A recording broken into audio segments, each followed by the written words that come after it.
다는 문구를 표시한 표시상 결함이 있다면서 옥 씨가 신체에 손상을 입은 김 씨에게 배상할 책임이 있다고 판단했습니다.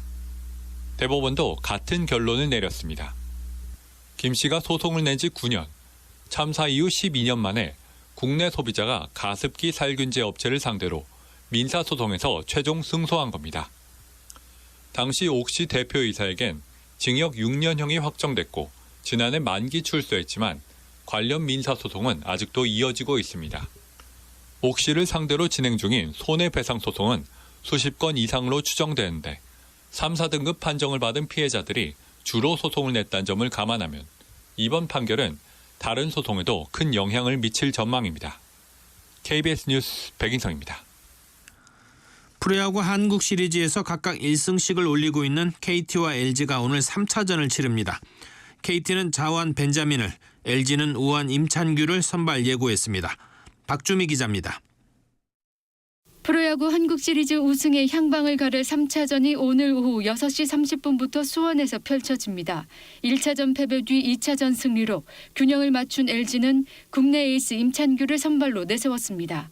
올 시즌 14승 3패, 평균 자책점 3.42로 KBO 리그 국내 투수 중 최다승을 거둔 임찬규는 지난해보다 평균 구속이 2km 늘어난 데다 강점인 변화구의 위력이 더해졌다는 평가를 받고 있습니다. 이에 맞서는 KT는 LG 킬러로 불리는 벤자민을 출격시킵니다. 올 시즌 15승을 기록한 벤자민은 LG를 상대로 5경기 등판에 4승, 한 번도 지지 않아 천적의 모습을 보이고 있습니다. 우승 향방이 가릴 한국 시리즈 3차전은 오늘 저녁 6시 10분부터 KBS 한국방송이 제2텔레비전을 통해 생중계합니다. 한국 축구의 미래 이강인이 2주 연속 프랑스 프로축구 리그앙 라운드 베스트 11에 뽑혔습니다. 리그앙 사무국은 어제 11라운드에서 최고 활약한 11명의 선수를 소개하면서 이강인을 포함했습니다. 이강인의 지난 10라운드 첫 선정에 이어 연속 라운드 베스트 11 활약입니다. 파리 생제르맹에 빠르게 적응 중인 이강인은 모레 새벽 랭스와의 경기를 앞두고 있어 또 한 번 활약이 기대됩니다. KBS 뉴스 박주미입니다. 이어서 간추린 뉴스는 김진현 아나운서가 전해드립니다. 제롬 파월 미 연방준비제도 의장은 현지 시간 9일 물가 상승세가 둔화한 것을 다행으로 생각하지만 물가 상승률을 2%로 지속 가능하게 낮추려면 아직 갈 길이 멀다고 밝혔습니다. 파월 의장은 IMF가 주최한 컨퍼런스의 패널 토론자로 참석해 미국의 인플레이션이 지난 한 해 하락했지만 여전히 목표치인 2%를 훨씬 웃돌고 있다며 이같이 말했습니다. 파월 의장은 또 통화 정책을 더욱 긴축적으로 바꾸는 게 적절하다고 판단한다면 주저하지 않고 그렇게 할 것이라고 강조했습니다. 어제 오후 5시 반쯤 서울 강동구 고덕동의 다세대 주택에서 불이 나 40분 만에 꺼졌습니다. 이 불로 반지하에 살고 있던 80대 여성이 심정지 상태로 발견돼 병원으로 옮겨졌지만 결국 숨졌습니다. 또 같은 건물에 살던 주민 4명이 대피했습니다. 소방당국은 오늘 오전 2차 합동감식을 통해 정확한 화재 원인을 조사할 예정입니다. 윤석열 대통령이 불법 사금융을 끝까지 처단하고 이들의 불법 이익을 남김없이 박탈해야 한다고 밝혔습니다. 윤 대통령은 어제 금융감독원 불법 사금융 피해 신고센터를 찾아 상담 인력과 불법 사금융 피해자 등을 만난 자리에서 고리 사채와 불법 채권 추심은 정말 악독한 범죄라며 제도권 금융에서 밀려난 서민과 사회적 약자를 대상으로 한 불법 사금융에 대해서는 강력히 대응해달라고 당부했습니다. SK그룹 최태원 회장과 이혼 소송 중인 노소영 아트센터 나비 관장이 법정에 출석해 30년 결혼 생활이 이렇게 막을 내리게 된 것이 참담하다는 신경을 밝혔습니다. 서울고등법원은 어제 최 회장과 노 관장의 이혼 소송 항소심 첫 변론 준비기일을 열었습니다. 노 관장은 비공개로 진행된 재판을 마치고 나오면서 저희 사건으로 인해 가정의 소중한 가치가 법에 의해 지켜지는 계기가 되길 바란다고 말했습니다. 배우 이선균 씨와 지드래곤 씨의 마약 투약 의혹을 수사하는 경찰이 이 씨에게 마약을 공급한 혐의를 받는 현직 의사에 대한 강제 수사에 착수했습니다.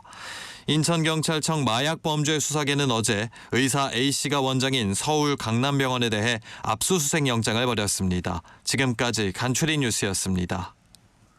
이설아 기상캐스터와 함께 날씨 알아봅니다. 요즘 하루하루 기온 변화가 커요. 오늘부터 다시 추워진다고요? 네, 요즘 기온이 워낙 들쑥날쑥하다 보니까 이 가을 옷을 입어야 할지 겨울 옷을 입어야 할지 잘 모르겠다고 하시는 분들이 많습니다. 어제는 비교적 포근했지만 오늘부터 다시 초겨울 추위가 시작됩니다. 오늘은 옷차림을 좀 따뜻하게 하셔야겠습니다. 그럼 오늘은 기온이 얼마나 떨어지는 거죠? 네, 북서쪽에서 이 차가운 공기가 내려오고 있어서 이 수도권 지역부터 기온이 떨어지고 있습니다. 오늘 아침 서울은 1.6도로 올가을 최저 기온을 기록했고요. 한낮에는 어제보다 기온이 무려 10도 이상이나 뚝 떨어져 7도밖에 되지 않겠습니다. 오늘은 아침보다는 낮에 더 춥겠습니다. 낮 기온 청주가 9도, 광주가 11도, 대구가 13도로 강원도와 충청, 남부지방은 아침 기온과 별반 차이 없이 어제보다 6도에서 13도 정도나 낮겠습니다. 여기에 찬바람도 강해져서 체감 온도는 더 낮겠습니다. 현재 전라도 해안에는 강풍주의보도 내려져 있습니다. 내일이 주말인데 주말에는 추위가 더 심해진다고요? 네, 그렇습니다. 주말에는 추위가 더 심해져 서울의 아침 기온이 올가을 들어 처음으로 영하권으로 떨어지겠습니다. 내일은 영하 2도, 일요일과 월요일에는 영하 3도까지 내려가 춥겠습니다. 지금 경상도 해안과 제주도에 약하게 비가 오고 있습니다. 오늘 오전까지는 경남 남해안과 제주도에 5에서 10mm의 비가 조금 더 내리겠고요. 주말에는 춥겠지만 하늘은 대체로 맑겠습니다. 날씨 전해드렸습니다. 네, 이설아 기상캐스터였습니다. 뉴스와 화제 오늘 순서 여기서 마치겠습니다. 지금까지 진행의 유석주였습니다. 주말 잘 보내시고 저는 다음 주 월요일 다시 뵙겠습니다. 감사합니다.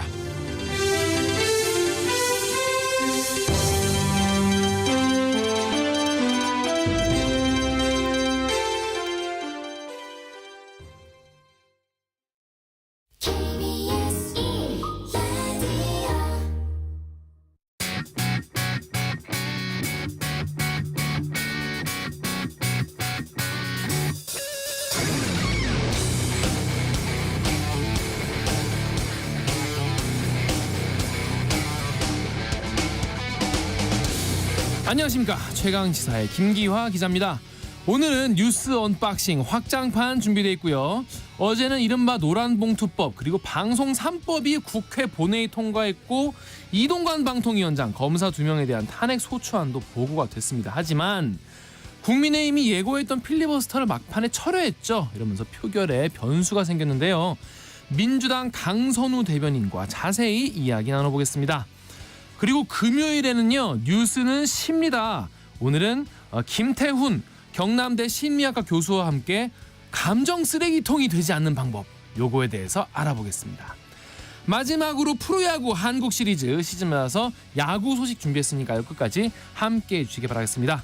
11월 10일 평소보다 조금 더 신나는 금요일, 최강시사 출발합니다.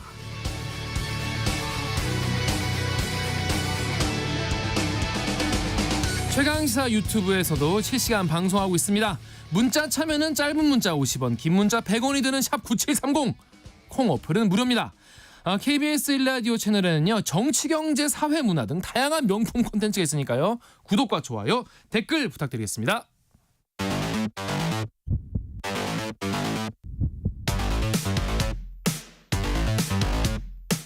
오늘 아침 가장 뜨거운 뉴스 언박싱. 네, 뉴스 언박싱 오늘은 확장판입니다. 민동기 기자 그리고 김민아 평론가 나와 있습니다. 안녕하세요. 안녕하십니까. 안녕하십니까. 자, 어제 국회 이야기부터 해보죠. 일단 국회 통과된 법안들 있죠.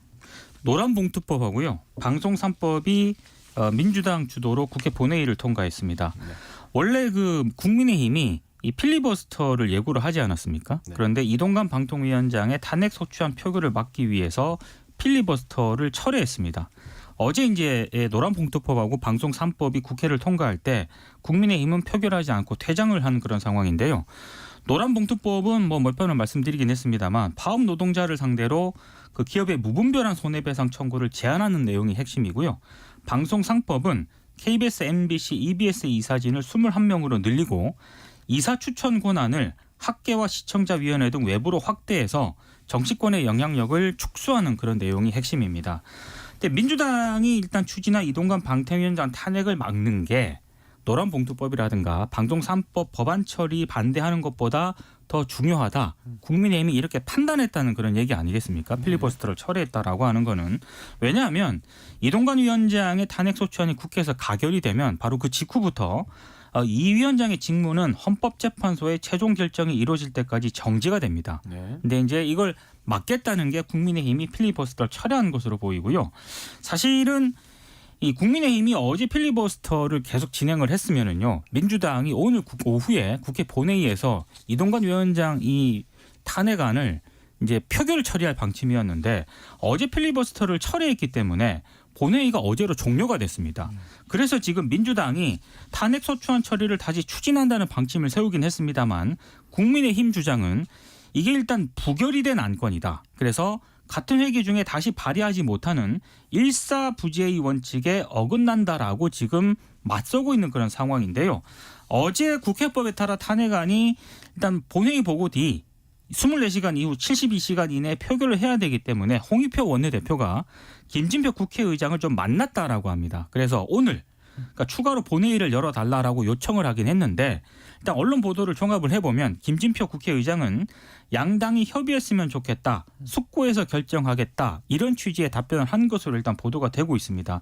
민주당 입장은 이렇습니다. 일사부재의 논란을 피하기 위해서 일단 발의된 탄핵소추안을 철회했다가 재발의하는 방안을 지금 검토를 하고 있다라고 하는데 나중에 일사부재의 문제를 두고 좀 국민의힘과 민주당이 상당히 좀 논란을 쟁점 이게 상당히 쟁점이 될 것 같습니다.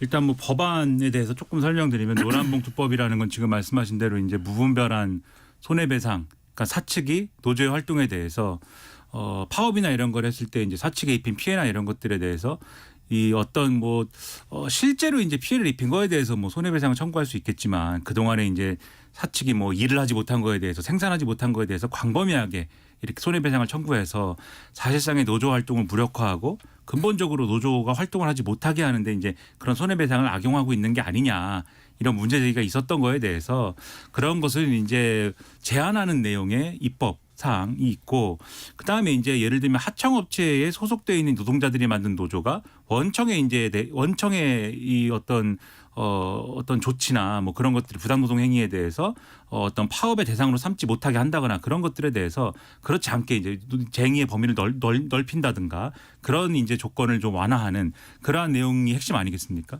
그래서 이걸 통해서 이제 노조의 어쨌든 간에 활동 공간을 좀 더 열어주는 게 핵심인 것인데 재계에서는 이거를 반대하는 거예요. 지금 이게 어쨌든 위헌적인 요소도 있고 그다음에 이렇게 되면 재계 주장입니다.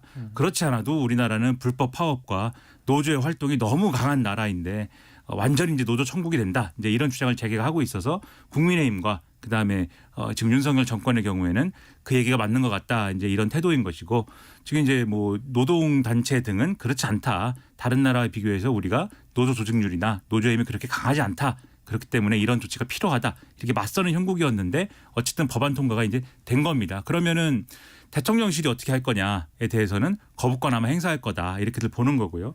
마찬가지로 방송 3법의 경우에도 이른바 공영방송 지배구조 개선이라는 게 있지 않습니까? 지금은 이제 정권하고 여야가 공영방송의 이제 지배구조 그러니까 이 사진 추천할 때 몇 대 몇으로 해서 이제 나눠먹기식으로 추천을 하는데 이거를 예를 들면 관련된 어떤 단체라든가 이런 데가 이제 시민사회라든가 이런 데서 추천하게 만들어 가지고 좀 더 이제 광범위하게 좀 이 추천하도록 만들자. 그래서 중립성과 독립성을 담보하는 걸로 하자.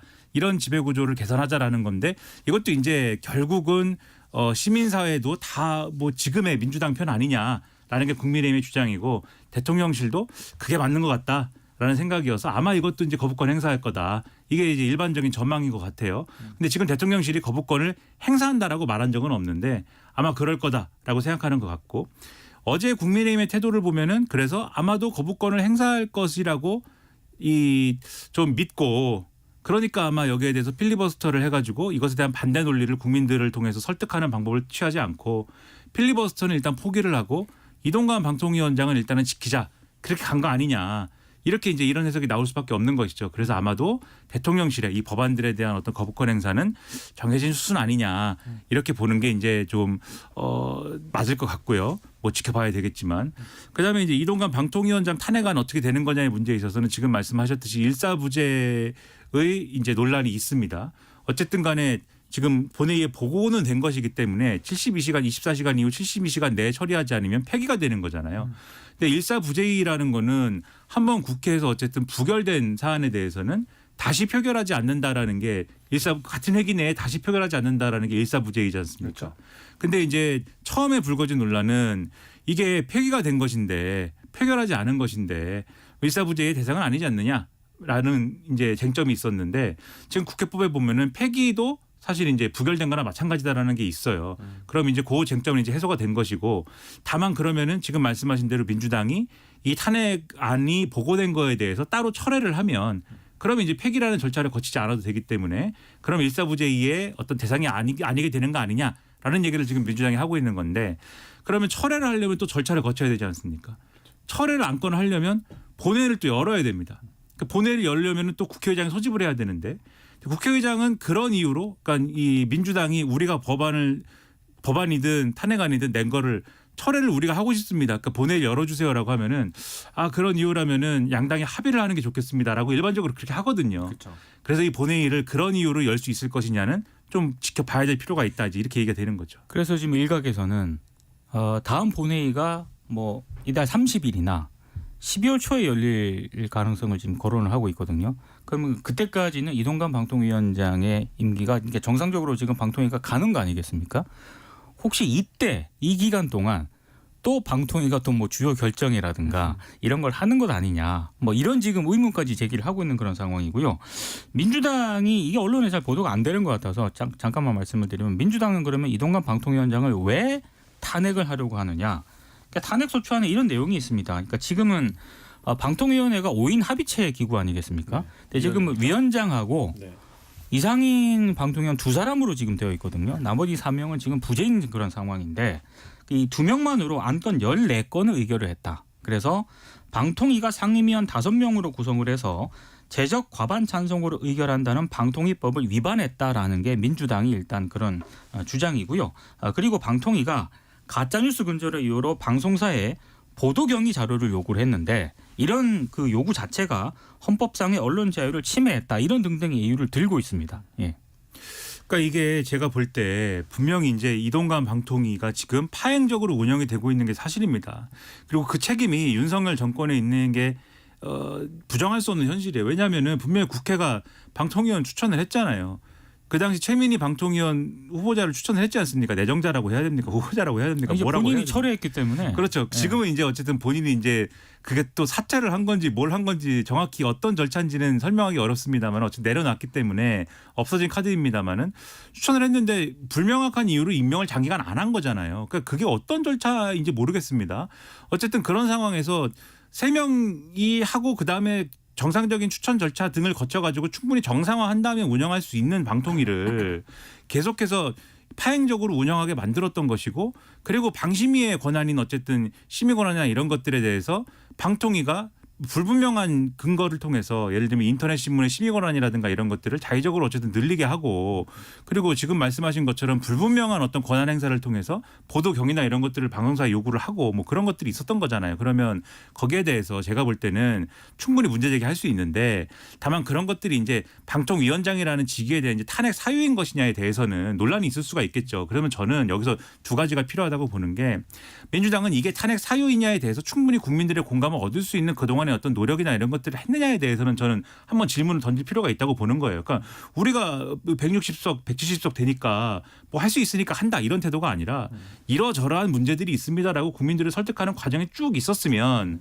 지금 뭐 예를 들면 국민의힘이 지금 하는 얘기가 이동관 방통위원장까지 탄핵이 되면은 이상인 부위원장 체제로 혼자서 그런 방통위 운영을 해야 되는데 그럴 수는 없는 거 아니냐. 그리고 그렇게 되면은 지금 방통위에서 처리해야 될 여러 가지 일들이 있는데 아마도 그 탄핵이 어쨌든 탄핵안이 처리가 되면은 바로 그때부터 방통위 마비 상황이 될 텐데 그러면은 이 재승인 문제라든가 지금 뭐 KBS, ETV도 걸려 있는 재승인 문제라든가 그다음에 YTN 지금 이제 어쨌든 간에 대주주가 바뀌는 문제가 있지 않습니까? 그런 것들을 승인해야 되는 문제라든지 이런 거 하나도 처리를 못하게 될 텐데 그럼 방송계 마비가 될 수도 있는 건데 그런 것들 우리가 어떻게 두고 보느냐 이렇게 얘기를 하고 있는데 그러니까는 그런 것들을 어쨌든 감수하더라도 해야 할 수밖에 없는 무슨 이유를 설명해야 되는 거잖아요, 민주당은. 근데 그런 것들이 있었느냐에 대한 의문이 저는 첫 번째로 들고 두 번째로는 지금 그래서 이동관 방통위원장은 자기는 법대로 다 잘했는데 왜 나를 탄핵합니까? 억울합니다. 이렇게 얘기를 하고 있는데 지금 쭉 말씀드렸잖아요. 법적으로든 이게 어쨌든 관행적으로든 이상한 일들이 너무 많았는데 그런 거에 대해서도 방통이든지 정권이든지 여당이든지 설명을 해야 될 거 아닙니까? 왜 이렇게 하는 건지 설명도 없어요. 왜 이렇게 하는 이유에 대해서. 그러니까 서로 잘했다 할 만하다라고 얘기하지만 말고 왜 이러고 있는지에 대해서 좀 국민들에게 설명을 해줘야 납득을 할 거 아닙니까? 그래서 언론에서도 지금 계속 거대 여당이 이제 뭐 근육 힘 자랑하듯이 하나 통과시켜놓고 대통령은 계속 거부권하고 이게 계속 반복된다는 거예요. 그렇죠. 이 국민들이 봤을 때는 너무 이거 자체가 이제 피로가 많이 드니까 좀 설명을 좀 해달라. 여론에 설득시키는 게 먼저 아니냐. 여론을 설득시키면 거부권 행사하기도 힘들지 않겠냐 이런 조언도 합니다. 자, 근데 탄핵안 철회 같은 경우에는 방금 이제 뭐 본회의를 또 열어야만 또 처리할 수 있다고 하셨는데 또 민주당은 또 탄핵안 철회가 본회의 동의 절차 따로 없이 국회 사무국에 보고하면 철회될 수 있다. 그래서 절차상 문제 없다 이런 입장도 설명도 내놓고 있습니다. 자, 근데 국민의힘 혁신 얘기로 넘어가 보겠습니다. 이번에 3호 혁신안이 나왔는데 청년 비례 50% 할당 이야기가 나왔습니다. 네. 그러니까 3호 혁신안의 키워드는 청년입니다. 이제 비례대표권 당선권에요. 만 45살 미만 청년 50% 할당을 의무화한다. 그리고 당선 가능성이 큰 지역의 청년 전략 지역구를 선정하는 방안을 이제 당 지도부에 건의한다. 이런 내용들이 포함이 됐는데 어제 이제 그 최한나 혁신위원이 기자들 앞에서 이제 간단하게 브리핑한 내용은 이런 겁니다. 선거철 들러리 이미지용으로만 청년들을 내세우는 게 아니다. 정말 디딤돌 세대 교체를 위해 당이 확실히 자리를 마련해 준다는 의미다. 이런 점을 굉장히 강조를 했는데요. 청년에게 배정할 우세 지역이 그럼 어디냐 이게 핵심 아니겠습니까? 네. 따로 뭐 특정은 안 했는데 언론들의 대략적인 어떤 해석이나 분석을 보니까 국민의힘 지지세가 강한 영남 지역이라든가 서울 강남 지역 등을 염두에 둔 것이다. 뭐 이렇게 해석을 하고 있습니다. 그리고 구체적인 지역구 선정이라든가 이와 관련된 숫자 기준은 공천관리위원회나 총선기획단에서 결정할 예정이다. 이렇게 일단 뭐 보도는 되고 있는데 좀 고개가 갸우뚱했던 게 혁신위가 이렇게 제안을 하면 그러면 마치 이제 국민의힘의 우세 지역 영남이라든가 서울 강남권 등에 마치 이제 청년들이 배치가 되는 것처럼 이렇게 인식을 하기 쉽지 않겠습니까? 네. 그건 전혀 다른 문제죠. 왜죠? 왜냐하면 혁신위가 제안한 거를 국민의힘 지도부가 수용을 해야 되는데 거기에 지금 준비하고 계신 제가 알기로 의원들이나 예비 정치인들이 굉장히 많거든요. 전직 정치인들도 그렇고. 그러니까 이거는 이제 수용하는 문제 또 다른 문제다. 그래서 과연 청년들에게 국민의힘이 이 정도로 할당을 할 것인가 이거는 좀 지켜봐야 될 문제라는 그런 포인트가 하나 있고요. 또 하나는 어제 인요한 혁신위원장이 그 지난 3일 밝힌 당 지도부 뭐 중진이라든가 윤핵관들 불출마라든가 수도권 험지 출마 요구 있지 않습니까? 네. 어제 이게 건의사항에 포함될 것이다라는 예상이 있었거든요. 네. 근데 어제는 빠졌습니다. 그러니까 김경진 혁신위원 얘기는 애시당 쪽 번고였다. 당사자들이 결심할 시간이 필요하다는 점 등을 고려해서 어제는 넣지 않았다. 정식으로 문건으로 당에 접수할 것이다. 이렇게 얘기를 했습니다.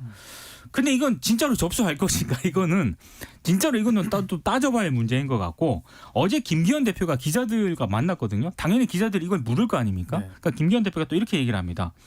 모든 일에는 시기와 순서가 있다. 요즘 언론 보도를 보니까 너무 급발진하고 있는 것 같다. 급하게 밥을 먹으면 체하기 십상이다. 이렇게 얘기를 했습니다. 이거는 달리 해석이 필요 없는 말이 아니잖아요. 네. 불편하다. 혁신위의 이런 움직임이 불편하다. 이런 입장이기 때문에 혁신위의 이 같은 제안이 실제로 수용이 되는지 여부는 좀 지켜봐야 될 것 같습니다. 일단 급하게 밥을 먹으면 체하는 건 확실합니다. 네. 네, 어제 제가 체해가지고 본인께서 네, 어제 너무 힘들었는데. 실제로. 네. 근데 이제 지금 국민의힘더러 먹으라고 하는 건 밥이 아니고 약이거든요. 그렇죠. 그러니까 약을 앞에 놓고 도수죠. 예, 이거 먹으면 체합니다 이렇게 얘기하는 것은 약을 먹기 싫다고 하는 것처럼 느껴지지 않습니까? 네. 그리고 지금 이제 언론 보도를 보면은 자꾸 그 예를 들면은 영남에 있는 다선 의원들에 대해서 좀 험지 출마라든가 불출마라든가 이런 얘기를 하는 거에 대해서 거기 있는 분들이 예를 들면은 뭐 산악회를 뭐 대규모로 조직한 사진을 올린다든지 나는 뭐 대구에서 뭐 일생을 마칠 것이다 뭐 이렇게 얘기를 한다든지 그런 거를 이제 막 하고 있는데 계속 올리고 계시죠. 그렇죠. 이제 그런 거를 하는 거에 대해서 어쨌든 간에 쓴 약을 이제 안 먹는다고 하는 거에 대해서 언론의 해석은 이게 이제 나중에 가면은 그래도 뭔가 그래도 결단하지 않겠느냐 뭐 이런 유보적인 해석을 많이 하는 것 같아요. 그러니까 끝까지 버틸 수는 없을 거다라는 해석을 하면서 지금 저렇게 하는 이유는 등 떠밀려서 이제 하는 모양새를 만들기는 싫은 거 아니냐라고 여당의 관계자가 그렇게 얘기한다라고 하는데 저는 좀 이해가 안 되는 게 약을 앞에 놓은 거예요. 약을 눈앞에 놓고 내가 당신들이 시켜서 먹지는 않을 거야. 이 약을 내가 혼자 멋있게 먹을 거야. 이렇게 얘기하고 있다는 거 아니에요, 지금. 네. 당신들이 관심 안 가질 때 내가 이것을 혼자 먹을 거야. 그 먹기 싫다는 얘기 아닙니까? 그것은 하지만 결국. 지금은 아니야. 지금은 좀 급해. 아직 괜찮아. 그게 내 마음의 준비가 되면 먹을 거야. 이렇게 한다는 건데 그게 잘 이해가 안 되고 그리고 애초에 제가 계속 생각하는 것은 혁신위가 계속 이제 어쨌든 영남권의 이제 다선 의원들 인요한 혁신위원장 말을 빌면은 영남의 스타 의원들이 수도권에 출마해야 된다 이런 거지. 혁신의 어떤 핵심이냐에 대해서 계속 의문이 좀 있거든요. 그렇죠. 예를 들면 어떤 윤핵관 의원이 예를 들면 정계 은퇴를 하거나 불출마를 해야 된다. 저는 그거는 혁신의 방향일 수 있다고 봅니다. 왜냐하면은 그 윤핵관 의원이 예를 들면은 이 용산과 당의 관계를 수직적으로 만드는데 어떤 관계를 해온 사람이기 때문에 그 사람이 예를 들면 좀 정치에서 손을 떼야 된다라든지 이런 거는 말이 돼요. 제가 볼 때는 그 혁신의 방향에 있어서는. 근데 그게 아니라 가령 나는 대구에서 끝까지 가겠다라고 하는 주호영 의원 같은 경우에 뭐 윤핵관도 아니지 않습니까? 소위 말하는. 그리고 뭐 그런 것도 아니고 뭐 그 지역구에서 지금 어떤 새로운 어떤 분이 진입을 해가지고 주호영 의원이 기득권으로 그걸 막고 있다 뭐 이런 여론이 막 불거지고 있는 것도 아닌데 갑자기 스타 의원이 지금 돼가지고 자기가 어떻게 해야 되는지 거취 표명을 해야 되는 입장이 된 거 아니에요. 그러니까 이런 것들이 좀 맥락이 좀 이상하거든요. 그래서 오히려 이런 것들이 막 얘기가 나오면서 김기현 대표 사퇴 얘기는 어디로 갔는지 없어져 버린 거잖아요. 그렇죠. 이런 것들을 보면 지금 상황은 상당히 이상하다는 생각이 들고 그다음에 앞서 이제 청년 얘기했잖아요. 이게 이제 청년 얘기는 좋은 얘기예요, 사실. 비례대표 우선순위에 청년들 50% 이상 할당하고 이런 거 좋은 얘기인데 저는 이제 좋은 지역구의 청년들을 배려한다 이런 얘기가 안 믿겨지는 게 마찬가지로 민동기 기자님처럼 안 믿겨지는 게 두 번 속으면 바보 아니냐 이런 얘기도 있지 않습니까? 맞습니다. 세간에.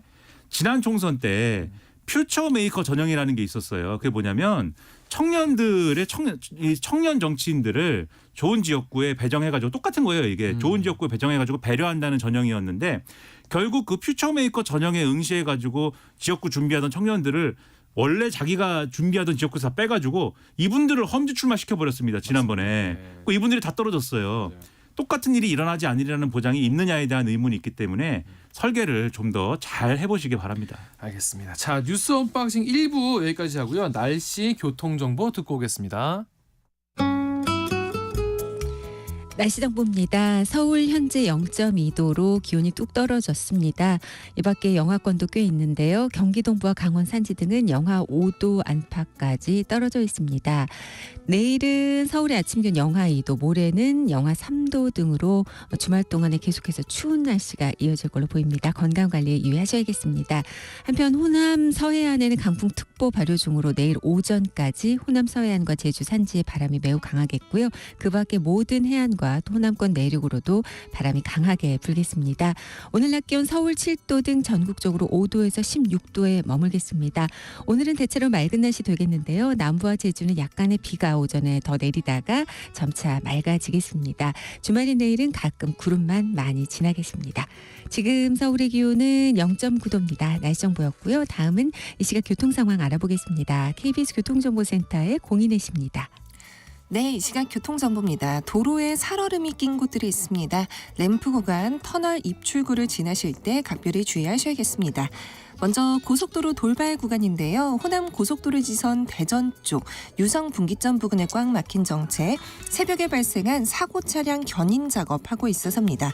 2차로와 갓길에 지금도 화물차에 적재물이 쏟아져 있어서 처리에 오랜 시간이 걸릴 것으로 예상됩니다.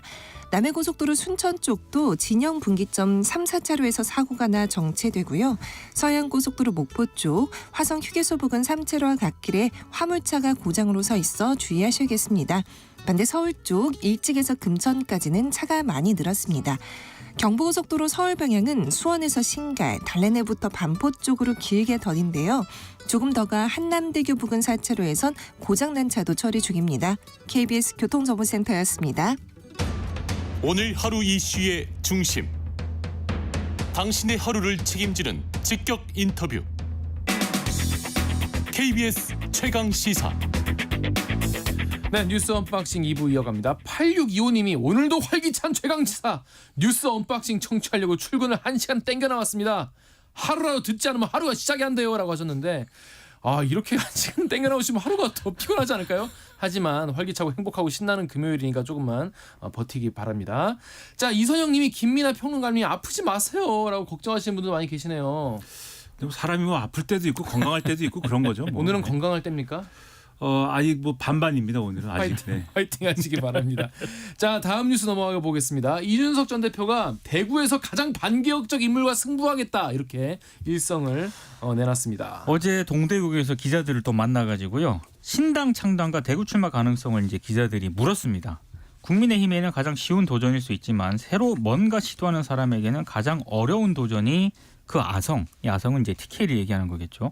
이 아성을 깨는 일이다라고 얘기를 하면서 당이라는 건 혼자 하는 게 아니기 때문에 자신에게 그런 역할을 해달라는 요구가 있을 때는 당연히 어렵다는 이유로 회피하지 않겠다. 그러니까 만약에 대구에서 출마를 한다면 방금 말씀하신 것처럼 가장 반개혁적인 인물과 승부를 보겠다 이렇게 얘기를 했습니다. 그럼 이제 당연히 기자들이 그럼 대구에서 반개혁적인 인물이 누구냐 이건 이제 물은 거죠. 그러니까 이준석 전 대표의 답은 대구 의원 중에 아주 좋은 인연을 맺고 있는 분들이 많다. 근데 그런 분들과 불편한 관계에 놓이고 싶지는 않다. 그러니까 가장 반개혁적인 인물이 누구인지에 대해서는 일단 언급을 안 했습니다. 다만 이제 어제 이준석 전 대표가 강조한 그런 얘기가 있는데 대구에 출마한다면 12개 지역구 모두 다 어려운 도전일 것이다라고 얘기를 하면서요. 96년 대구는 이미 다른 선택을 했던 적이 있다라고 얘기를 했거든요. 다른 선택이 뭐냐? 96년. 총선, 96년 총선을 좀 얘기하는 것으로 보입니다.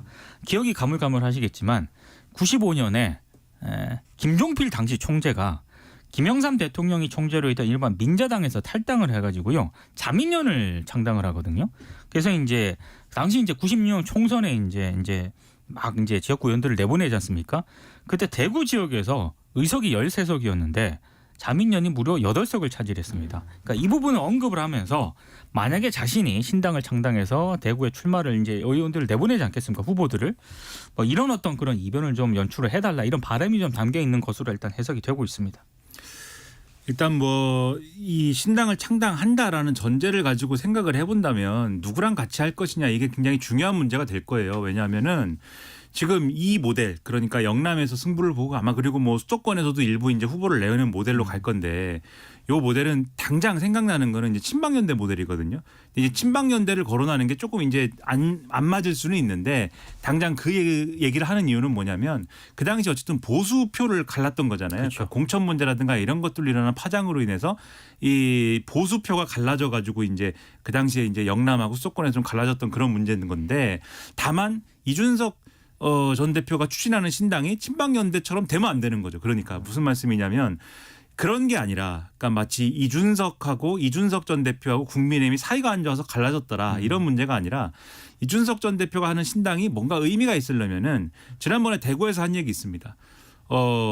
무슨 얘기를 했냐면 국민의힘이 왜 중도라든가 좀 뭐랄까 좀 합리적인 어떤 그러한 어떤 시민들의 좀 니즈에 맞는 그러한 요구에 맞는 기대에 맞는 그러한 정치를 하지 않고 왜 언제나 좀 오른쪽에 치우쳐져 있는 극단적인 어떤 시민들의 그러한 좀 극단적인 어떤 세력에 그러한 어떤 흐름에 끌려가는가에 대해서 그러한 정치를 해도 본진이라고 할 수 있는 대구 경북이 그것을 용인하기 때문이 아니냐. 그러니까 대구 경북에서 좀 다른 선택을 하면 국민의힘도 정신을 차릴 수 있는 그러한 기회를 잡을 수 있는 거다. 이런 논리를 편 적이 있거든요.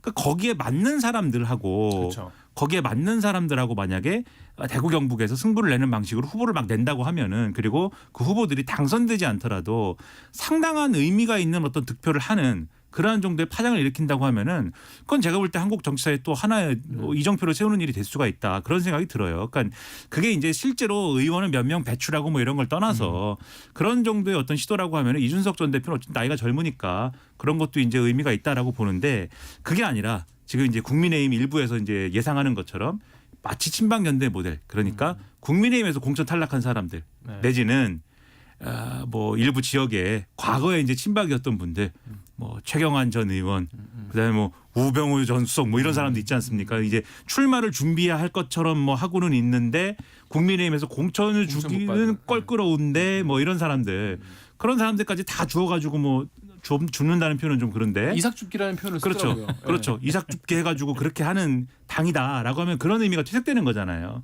그래서 아마 그런 고민까지 좀 충분히 해가지고 준비를 하면 제가 볼 때는 의미가 있을 수도 있고 그런데 저는 그게 성과는 지금 냉정하게 우리 정치 현실을 볼 때 성과가 클 것이냐는 아직은 상당히 좀 갈 길이 멀지 않을까라고 일단은 생각을 합니다. 지지율 자체는 지금 영남 지역에서 소위 말하는 이준석 신당의 여론조사를 해보면은 그렇게 뭐 절망적이다라고까지 할 건 아니거든요. 상당히 좋은 지지율이 나오지만 선거에 가까워지면 가까워질수록 그 지지율이 유지가 안 될 가능성이 크기 때문에 성과가 크지는 않을 거라고 예상을 하지만 어쨌든 의미가 없지는 않을 거다라고 생각을 하면서 또 한쪽에서는 국민의힘 내에서는 그런 기대도 있어요. 이준석 전 대표가 이 스탠스로 끝까지 갈 수 있는 거냐. 중간에 계획을 좀 중단할 수도 있는 거 아니냐 이런 기대도 있기 때문에 뭐 끝까지 지켜볼 문제라고 봅니다. 지지율이 이제 계속 이제 유지가 되거나 더 오르려면은 사실 뭐 특단의 조치가 계속 있어야 될 것 같고 그리고 이게 사실 총선 막상 들어가면은 사람들이 그래도 고민하다가 그래도 양당 양쪽으로 갈리게 되잖아요. 뭐 좀 방법이 없을까요? 이준석 대표 입장에서 지지율을 계속 올릴 뭔가 이게 필요할 텐데 그쪽이야말로 정말 극약 처방이 사실 지금 필요한 상황이었습니다. 신당을 창당한다면. 그거야말로 이제 능력의 문제죠. 그게 능력이죠. 네, 그것이 능력이고 그것을 헤쳐나가야 되는 건데 그게 쉽지가 않습니다. 어떤 그 제3지대에서의 무슨 뭐 어떤 그 양당을 제외한 어떤 당의 도전도 그 파고를 넘지 못한 사례가 대부분이거든요. 그래서 이제 어려운 것이고 특히 이제 이준석 전 대표가 하는 당은 명확하게 양당에서 구분되어 있는 제3지대 정당이다. 이렇게 보기도 어려운 거잖아요. 출신이 있으니까. 어쨌든 간에 뭔가 국민의힘이라는 보수 정당을 정신 차리게 하기 위한 어떤 당을 추진하고 있는 거다. 이 맥락을 크게 벗어나기가 어려운 거지 않습니까?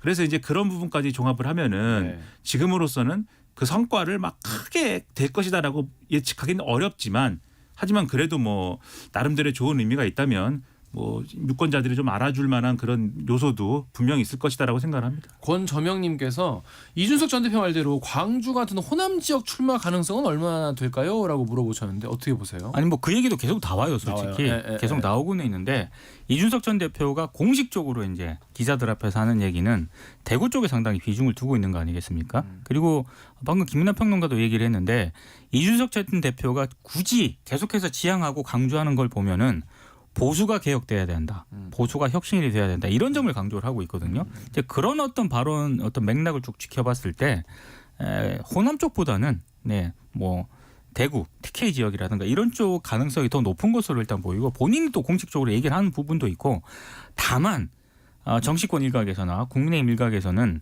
이준석 전 대표가 실제로 정말로 신당 창당을 하느냐 여기에 대해서 이제 좀 의문을 가지는 분들이 아직도 좀 있는 것 같습니다. 신당 자체에 대한. 그렇습니다. 근데 호남에 만약에 이제 이준석 전 대표가 출마한다든지 이런 건 어떤 거냐면은 지금 이제 이준석 전 대표가 추진하는 신당의 스펙트럼이나 이런 것들이 그러니까 이 지금 말씀드린 거는 이제 보수 정당이라는 게 명확한 경우에 대해서 말씀드리는 거지 않습니까?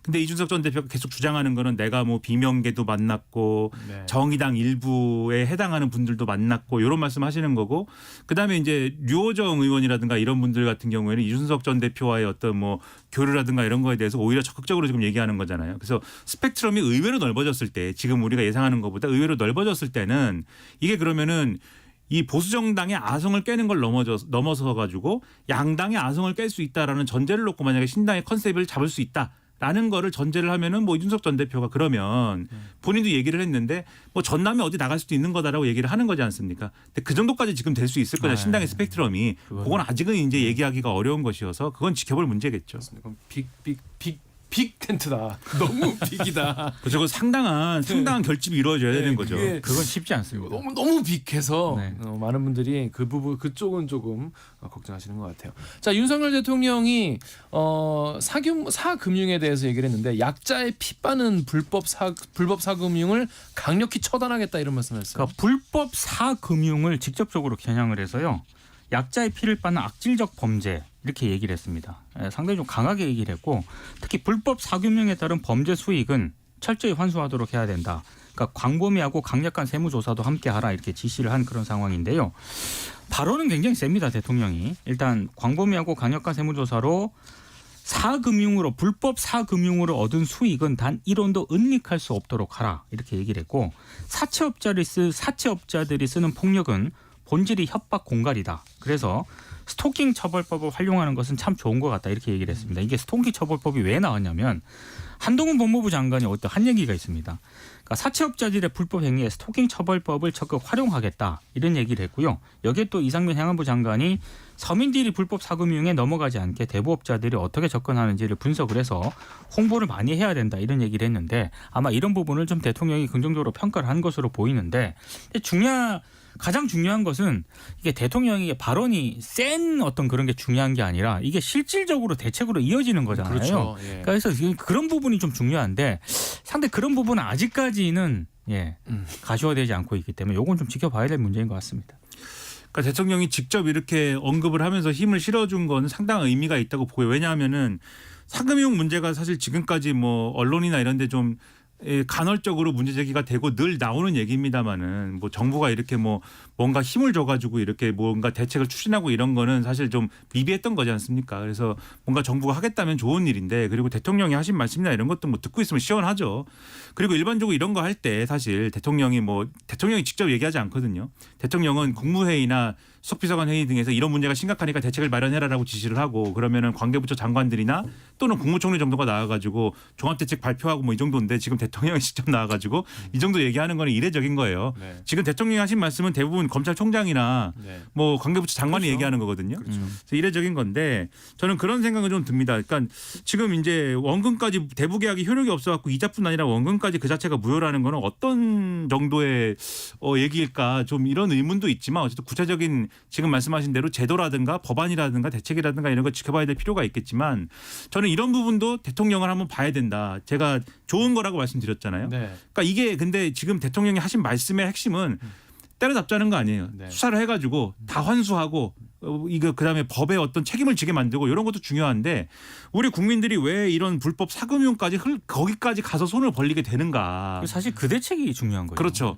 그렇게 되는 구조적인 문제는 어디에 있는가. 그리고 우리 경제의 어떤 그 약한 고리가 그런 부분까지 가게 만들고 우리 금융의 어떤 사각지대가 그러한 부분들을 이제 만드는가. 요거에 대해서도 관심을 기울여야 되고 오히려 대통령과 정치권이 또 해소해야 되는 문제라는 거는 거기에 집중될 필요도 있는 거거든요. 그래서 대통령이 요것에 대해서 말씀하신 건 잘했지만 여기서 그치지 않고 불법 사기용 문제를 완전히 이제 뿌리 뽑기 위해서는 이것을 시작으로 해서 1단계, 2단계, 3단계로 계속 가야 된다. 그리고 2단계, 3단계라는 건 그러한 구조적 문제를 해소하기 위한 계속된 어떤 그 정치권과의 노력 그리고 이거는 여당과의 소통뿐만이 아니라 야당과의 협치 이런 걸 통해서도 풀어야 된다. 이렇게 말씀드리겠습니다. 때려잡는 거는 검경에 맡겨주시고요. 정책을 좀 만들어주셨으면 좋겠습니다. 네, 지금까지 민동기 기자 그리고 김민아 평론가였습니다.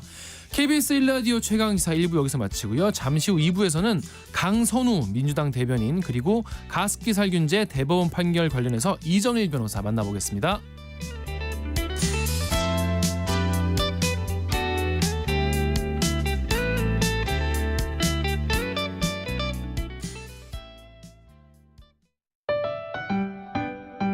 (2023) KBS 1라디오 연중기획 낮은 목소리 당신의 목소리를 들려주세요.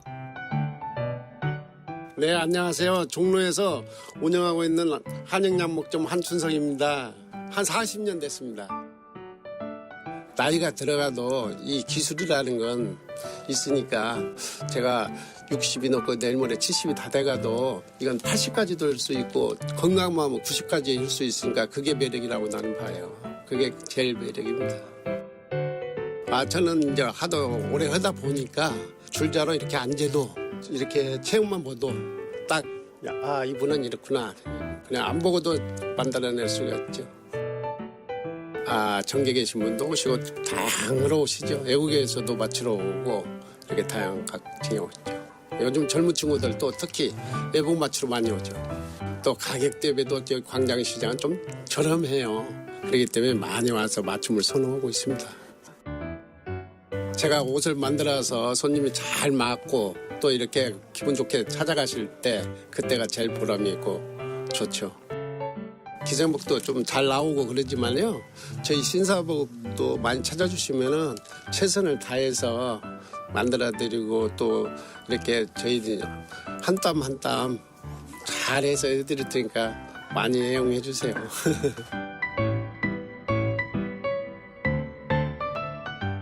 서로를 좀 더 이해하고 갈등을 줄여갈 수 있길 희망합니다. KBS 일라디오 연중기획 낮은 목소리였습니다.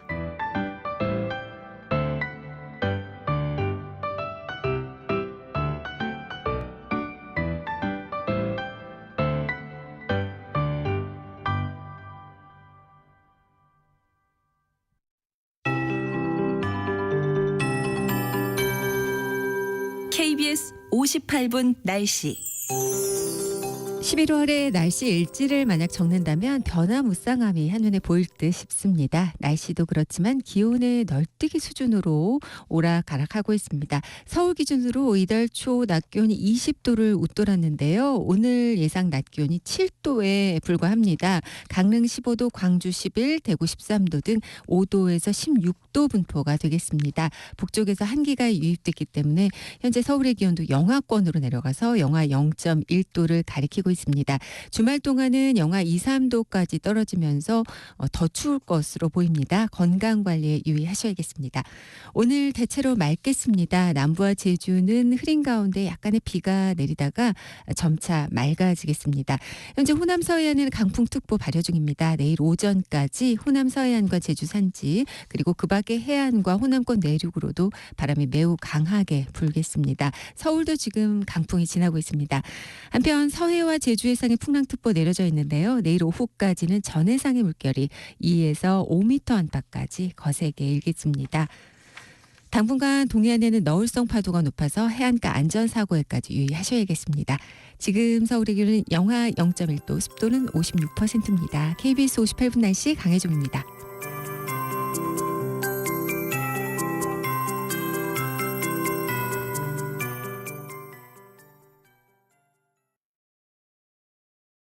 정성을 다하는 국민의 방송 KBS가 8시를 알려드립니다. AM 711kHz, FM 97.3MHz, KBS 일라디오입니다. HLKA.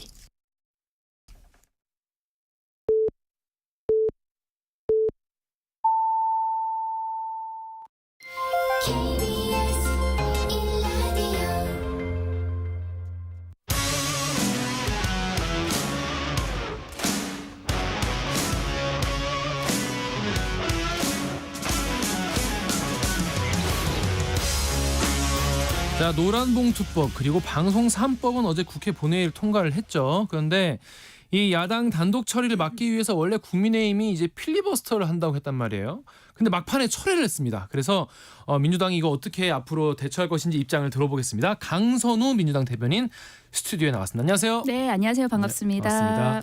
어제 약간 이 통과가 되고 필리버스터가 갑자기 철회되면서 민주당에서 약간 당황하지 않았을까 이렇게 생각하는 분들 많은데 예상된 일이었나요? 어떻습니까? 네, 여러 가지 시나리오를 준비를 했었어요. 그거는 국민의힘도 마찬가지인 거고요. 그러니까 국민의힘 같은 경우에는 만약에 민주당이 탄핵소추안을 접수하지 않았다면 필리버스터를 했을 거예요.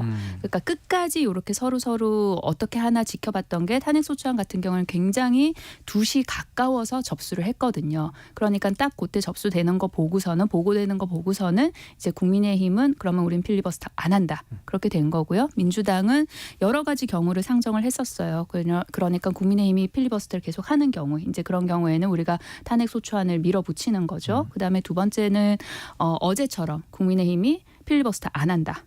즉시 안 한다고 하는 경우 플러스 한 오후 6시 전까지 하는 경우 그런 경우에는 그렇다면 그때도 법만 통과시키고 그다음에 탄핵 소추안을 할 수 없다. 그런데 가장 민주당이 의사결정을 조금 하기가 어려웠던 것 중에 예상했던 여러 가지 시나리오 중에 만약에 국민의힘이 필리버스터를 하는데 한 밤 11시까지 하고 끝낸단 말이에요. 만약에. 그러면은 24시간까지 남은 시간이 또 얼마 되지 않잖아요. 그렇죠. 그럼 민주당 입장에서 그러면 그 시간 동안 찬성 토론만으로 해서 탄핵을 할 수 있을까? 그렇다면 우리가 그 찬성 토론만으로 시간을 채운 것에 대한 국민들께서 어떤 심판을 하실까? 이건 어떻게 해야 되나? 만약에 그 경우에는 어떻게 해야 되나? 그렇게 해서 이제 여러 가지 시나리오를 검토를 했었고요. 그런데 다행히도 어찌 보면 다행히도 의사결정을 비교적 쉽게 할 수 있는 그러니까 국민의힘이 즉시 필리버스터를 중단을 해서 아예 하지 않아서 그래서 뭐 예상했던 여러 가지 시나리오 중에 하나로 됐다. 네.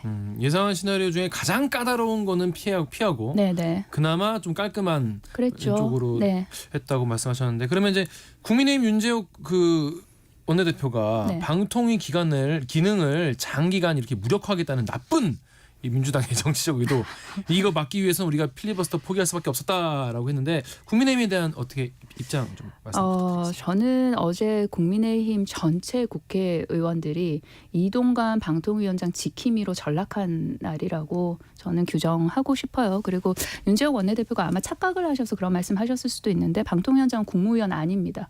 국무위원이었으면 해임 건의의 대상이 되거든요. 그럼 민주당이 진작에 해임 건의도 할 수 있었겠죠. 국무위원 아니기 때문에 탄핵을 하는 것이고요. 그리고 지난번에 또 본인 스스로도 헷갈렸던 것 같아요. 이동관 방통위원장 스스로도 자기 국무회의에 참석한다 이랬었는데 아니라는 점 다시 한번 우선 말씀을 드리고요. 네. 왜 이동관 방통위원장에 대한 탄핵 소추안이 발의됐는지 국민의힘이 한 번쯤은 좀 생각을 해봤으면 좋겠어요. 이렇게 지금 다들 지킴이로 나서기 전에. 그 탄핵 소추안 보시면 구체적으로 5가지 이유가 제시돼 있어요. 근데 네. 이 중에서 2가지만 좀 설명을 드리자면 첫 번째가 방통위가 가짜뉴스 근절을 하겠다는 그런 명분 하에 KBS, MBC, JTBC 10여 개의 자료를 요구를 합니다. 요구를 하고 그 자료 요구를 보면 보도 경위를 물은 거예요. 있을 수 있는 일입니까? 민주주의 국가에서. 그리고 방심위 심의 대상에 속하지 않아요. 신문과 인터넷 신문, 온라인 기사. 그런데 방심위가 심의할 수 있다면 업무에 개입을 한 게 있어요. 그러니까 명백한 거잖아요. 법률도 위반을 했고 그리고 언론 자유라는 그런 큰 그 헌법도 위반을 했고 그래서 국민의힘이 좀 국민들 입장에서 한 번쯤은 생각을 해봤으면 좋겠어요. 한 번쯤은. 그래서 본인들이 어제 이동관 방통위원장 한 명 지키기 위해서 그 전당이 나서서 했던 행동이 얼마나 부끄러운가. 아마 오늘 아침쯤에는 다들 좀 부끄러워하시지 않을까요? 근데 이제 오늘 나온 기사에 그런 내용이 있었어요. 이제 민주당이 어떤 법안을 이제 의석이 많으니까 막 힘자랑으로 통과시켜버리고 대통령은 그냥 거부권 행사해버리고 이런 게 계속 지금 반복되고 있는 것에 대해서 국민들이 굉장히 지금 피로감도 많이 느끼고 이게 뭐 하는 거냐라고 걱정도 하시는데 이거를 해결하려면은 뭔가 민주당이 이거를 법안을 추진할 때 국민적 어떤 공감대를 더 많이 이끌어내서 대통령이 거부권 행사하기 힘들 정도로 만들어야 되는 거 아니야? 이런 비판도 있던데 이런 거에 대해서는 좀 약간 덜 알려줬다고 생각하시는지 어떻게 입장이 좀 있을까요? 지난번 간호법을 통해서 국민들께서 요 똑같은 과정을 겪지 않으셨습니까? 그 당시에는 뭐 간호법 관련해 가지고 어떤 공감대가 없어서 그리고 이 필요성이 적어서 대통령께서 거부권 행사한 거 아니잖아요. 그러니까 이 대통령이 거부권을 행사하는 건 물론 대통령이 할 수 있는 정당한 그렇죠. 행사할 수 있는 권한 중에 하나인 것이죠. 그러나 그 선출직에 있어서 주어진 권한을 정말로 본인 마음대로 행사하라고 권한이 주어지는 것이 아니거든요. 말 그대로 위임받은 것이거든요. 윤석열 대통령의 어떤 마인드에는 내가 국민들께서 나에게 뭔가 위임을 해주셨다라는 그 마인드가 좀 없지 않나. 공적 마인드의 부재로 인해서 계속해서 대통령께서 거부권을 행사하시는 게 아닌가. 그래서 저는 이게 윤석열 대통령의 문제이지 국회가 당연히 입법을 하고 통과를 시키고 본연의 기능을 하는 것인데 거기에 대해서 대통령이 거부권 행사하는 거 저는 국민들께서 심판하시리라고 봐요. 판단하시리라고 봅니다. 근데 이제 지적하는 건 그런 거지 않습니까? 이제 국민들에게 좀 더 이제 설득하고 사람들에게 먼저 공론화가 먼저 더 많이 이루어졌으면 어땠을까 하는 그런 아쉬움인 거거든요. 그런 거에 대해서 좀 이렇게 민주당에서 좀 더 노력하고 그쪽으로 좀 더 혁신하거나 이런 생각 혹시 없으신지? 이게 공론화가 되려면 국회에서 공론화가 되려면 사실 여야가 함께 해야 돼요. 함께 하는 장이 열려야 되는 것이거든요. 그런데 민주당은 끊임없이 손을 내밀고 그리고 그런 장을 열기 위해서 노력을 굉장히 많이 했습니다. 구체적으로. 그런데 국민의힘이 거기에 들어오지 않아요. 예를 들어 어떤 노력을 하셨을까요? 예를 들어서 간호법 같은 경우에 지난번에 국민의힘에서 뭔가 뭐 공청회 과정을 거치지도 않았고 무슨 공론의 장에서 우리가 논의도 하지 않았다고 했으나 그 과정 다 거쳤어요. 그리고 기록으로 다 남아 있습니다. 그럼에도 불구하고 대안을 가지고 오라고까지도 이야기를 했어요. 근데 국민의힘은 하지 않아요. 하지 않고 끝에 가서 반대를 하고 그리고 통과가 되고 나면 대통령이 거부권을 행사하는 그런 식으로 가는 것이거든요. 그렇기 때문에 물론 민주당도 더 노력을 해야겠죠. 국민들께서 더 상세히 알 수 있도록 그 디테일한 내용에 대해서 소상히 알 수 있도록 그럼에도 불구하고 그것은 함께 만들어가야 되는 것인데 한쪽 당 그러니까 민주당만이 그 공론의 장을 만들고 그리고 여론을 조금 더 넓게 이해를 시키는 그런 노력이 민주당만으로서는 충분하지 않다. 그리고 국민의힘이 그걸 거부하는데 그 영역은 민주당이 어떻게 할 수 없지 않습니까? 국민의힘을 어떻게 뭐 끌고 와가지고 하라고 할 수가 없지 않습니까? 같은 맥락에서 지금 이제 검사 탄핵 이야기도 나오고 검사 탄핵 추진하다가 이번에 이제 필리버스터가 안 되면서 못했는데 많은 이제 국민들이 저 검사는 왜 탄핵하는 거지? 이런 거에 대해 잘 모르는 분도 많이 실제로 계세요. 근데 네. 마침 또 이제 이재명 대표 수사 검사도 포함돼 있어가지고 네. 이게 뭐 보복 탄핵 아니냐, 네. 방탄 탄핵 아니냐 이렇게 네. 비판하는 분도 계신데 그거에 대해서 설명을 좀 해주신다면. 관련해가지고 저는 그 디테일한 내용은 물론 국민들께 더 많이 알려야 되는 그런 홍보의 필요성은 분명히 있습니다. 그래서 민주당이 그 부분 관련해가지고 노력을 더 해야 된다는 것에는 공감을 하고요. 그런데 이 탄핵 제도의 취지를 보시면요. 그 국회법의 탄핵 제도의 취지를 보시면은 탄핵 제도 자체가 작동할 수 있다는 그 자체로서 국민 주권이 발동하고 있다는 의미인 거거든요. 그리고 이 탄핵을 대통령 탄핵, 국무위원 탄핵, 검사 탄핵 다 똑같은 무게로 보시는 건 좀 무리가 있어요. 그러니까 검사 탄핵 같은 경우에는 이게 징계의 의미가 큽니다. 그런데 어제 보시면은 그 이원석 검찰총장이 관련해가지고 입장을 냈더라고요. 그러면서 저는 약간 좀 그 이원석 검찰총장의 워딩에서 당황했는데 국회의원들 같은 경우에는 탄핵할 방법이 없지 않냐 그렇게 말씀을 하셨더라고요. 그런데 선출직 공무원이잖아요. 국회의원은 네. 4년마다 국민의 심판을 받습니다. 네. 그게 어찌 보면은 뭐 탄핵이라고 할 수 있는 것이죠. 그래서 국회의원 걱정은 안 하셔도 될 것 같아요. 그 제도가 이미 안착이 잘 돼서 돌아가고 있는 것이고요. 그러면은 국민들께서 보시기에 검사들은 과연 수사를 받아? 징계를 받아?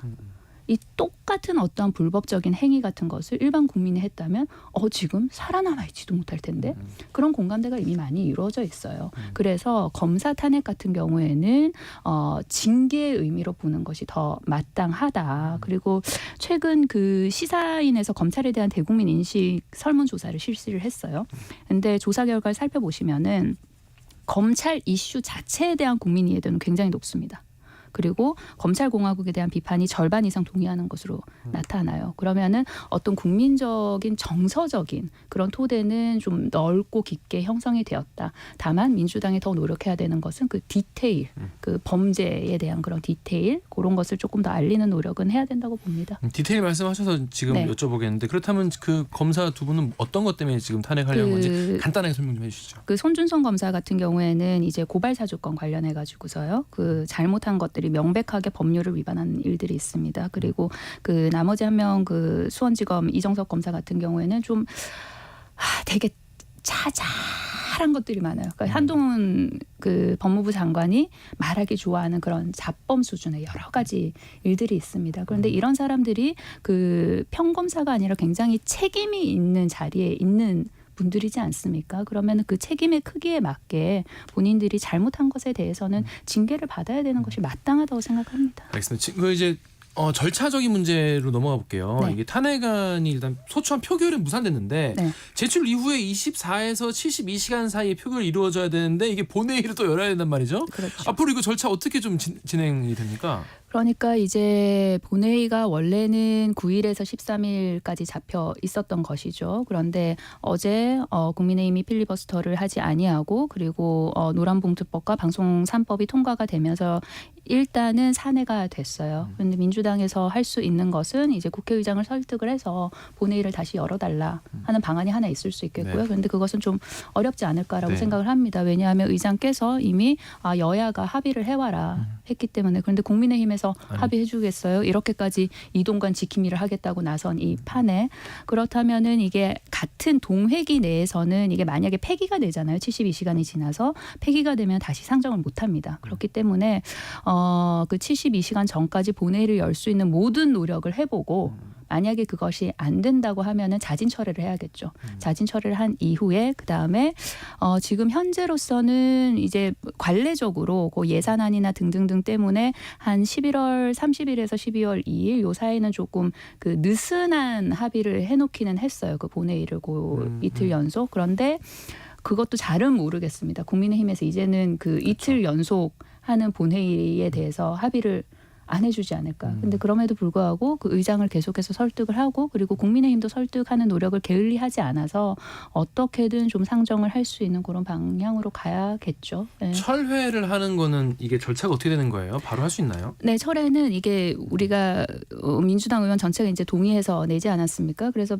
살펴보면은 그렇게 복잡하지 않습니다. 그 철회한다는 그 동의만 일정 수 이상 동의만 받으면은 바로 철회가 가능합니다. 그렇구나. 이게 뭐 일사부재 원칙에 위배되지는 않게 처리할 수 있는 건가요? 네, 그러면? 네, 그렇습니다. 알겠습니다. 네. 이동관 방통위원장 입장에서는 굉장히 이제 서운할 거 아니겠어요? 본인을 탄핵한다고 하니까. 그래서 이제 헌법이나 법률의 중대한 위반 행위를 내가 한 적이 없다라고 네. 하면서 야당이 이제 앞으로 민주당이 민심의 탄핵을 받을 거다 이렇게 얘기를 했는데 네. 어떻게 들으셨는지. 뭐 본인 입장에서 이렇게 탄핵의 대상이 되니 뭐 개인적으로 자기 변명을 하지 않겠어요. 그런데 국민들께서 우선 1차적으로 심판을 하실 것이고요. 그리고 이제 탄핵 소추안이 통과가 되고 나면은 헌법재판소에서 결정을 내리겠죠. 네. 네. 현재 그리고 정치적으로는 일단 이렇게 탄핵을 당했다는 이 자체가 본인이 이 직을 내가 과연 계속 행할 수 있는지에 대해서 정말로 생각을 해봐야 됩니다. 그리고 윤석열 대통령 입장에서도 마찬가지인 것이고요. 그런데 국민의힘이랑 정부 여당이 정말로 이동관 방통위원장을 아끼는 것 같더라고요. 네. 네, 이제 국민의 입장에서는 이제 왜 탄핵하는지 아까 이제 그 법안도 마찬가지인데 사실 디테일한 부분 모르시는 분들이 많이 계시잖아요, 네. 실제로. 네. 그러다 보니까 하지만 탄핵이라는 단어는 딱 들으면 귀에 딱 꽂히기 때문에 네. 많은 분들이 민주당은 또 탄핵을 들고 나오네, 뭐 이렇게 생각하시는 국민들도 분명히 계시단 말이죠. 특히 이제 국민의힘 같은 경우에는 국무회의 구성원 21명 중에서 8명이 무려 8명이나 탄핵 의혹을 받았다. 탄핵 중독이냐, 습관적 탄핵이냐 이런 이제 말을 들고 나오는데 이거에 대해서 한 말씀 해주신다면 어떻게? 자, 생각을 해보자고요. 이게 우리가 저 사람은 너무 아닌 것 같아, 별론 것 같아, 탄핵해 해서 탄핵 소추안을 발의할 수 있는 게 아니에요.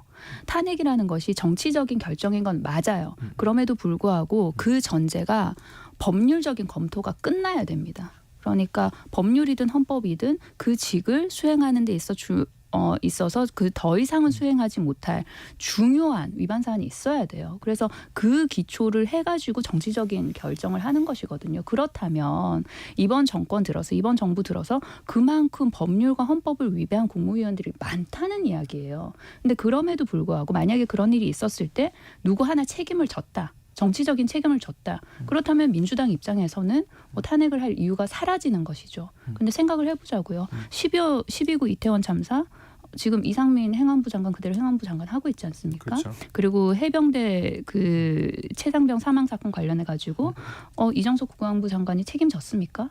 아무 책임 안 졌잖아요. 그냥 저 사임합니다 이러고 그냥 훌훌훌 떠난 거 아니에요.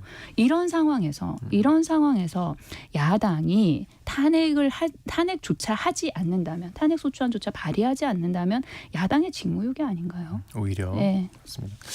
자, 민주당 내부 얘기도 해보겠습니다. 총선이 이제 얼마 안 남아서 공천 얘기를 해야 될 것 같은데 이른바 이제 비명계로 분류되는 분들이 뭐 조홍천 의원 같은 경우에는 뭐 질직할 것 같다는 표현까지 쓰시면서 걱정이 많다는 얘기해 주셨고 또 이상민 의원 같은 경우에는 이제 한 달 내 거치 결정한다 이런 얘기도 했는데 이 비명계 의원들이 지금 앞으로 공천이 또 불공정할 것 같다 이런 얘기도 하고 굉장히 걱정이 많으신가 봐요. 이분들에게 좀 네. 어떻게 민주당 입장은 어떤지 좀 설명을 좀 해주신다면 어떡해요?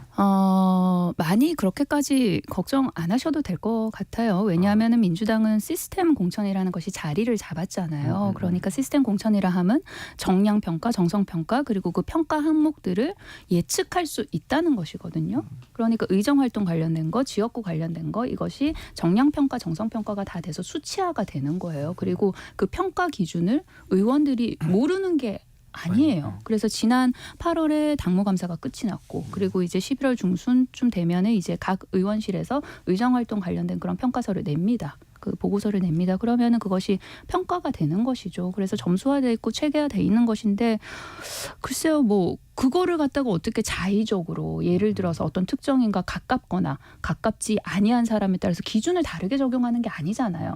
그래서 이것이 뭐 불공정할 것이다, 뭐 역대 최고의 불공정한 공천이 될 것이다 그렇게까지 걱정 안 하셔도 될 것 같아요. 그 의정 활동에 있어서 가장 본인이 잘 알거든요.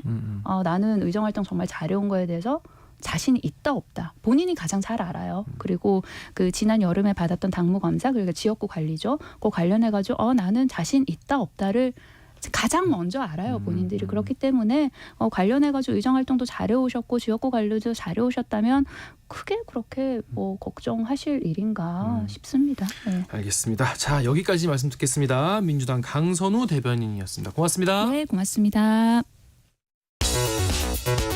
여러분은 지금 아침 시사 프로의 최강자 KBS 최강시사와 함께하고 계십니다.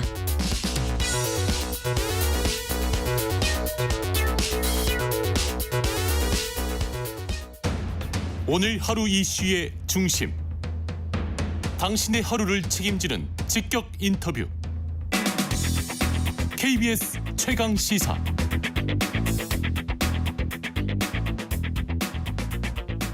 자, 가습기 살균제 사태가 벌어진 지 12년 만이죠. 대법원이 살균제 제조 판매사의 민사 배상 책임을 처음으로 인정하는 판결이 나왔습니다. 이번 판결의 의미 짚어보겠습니다.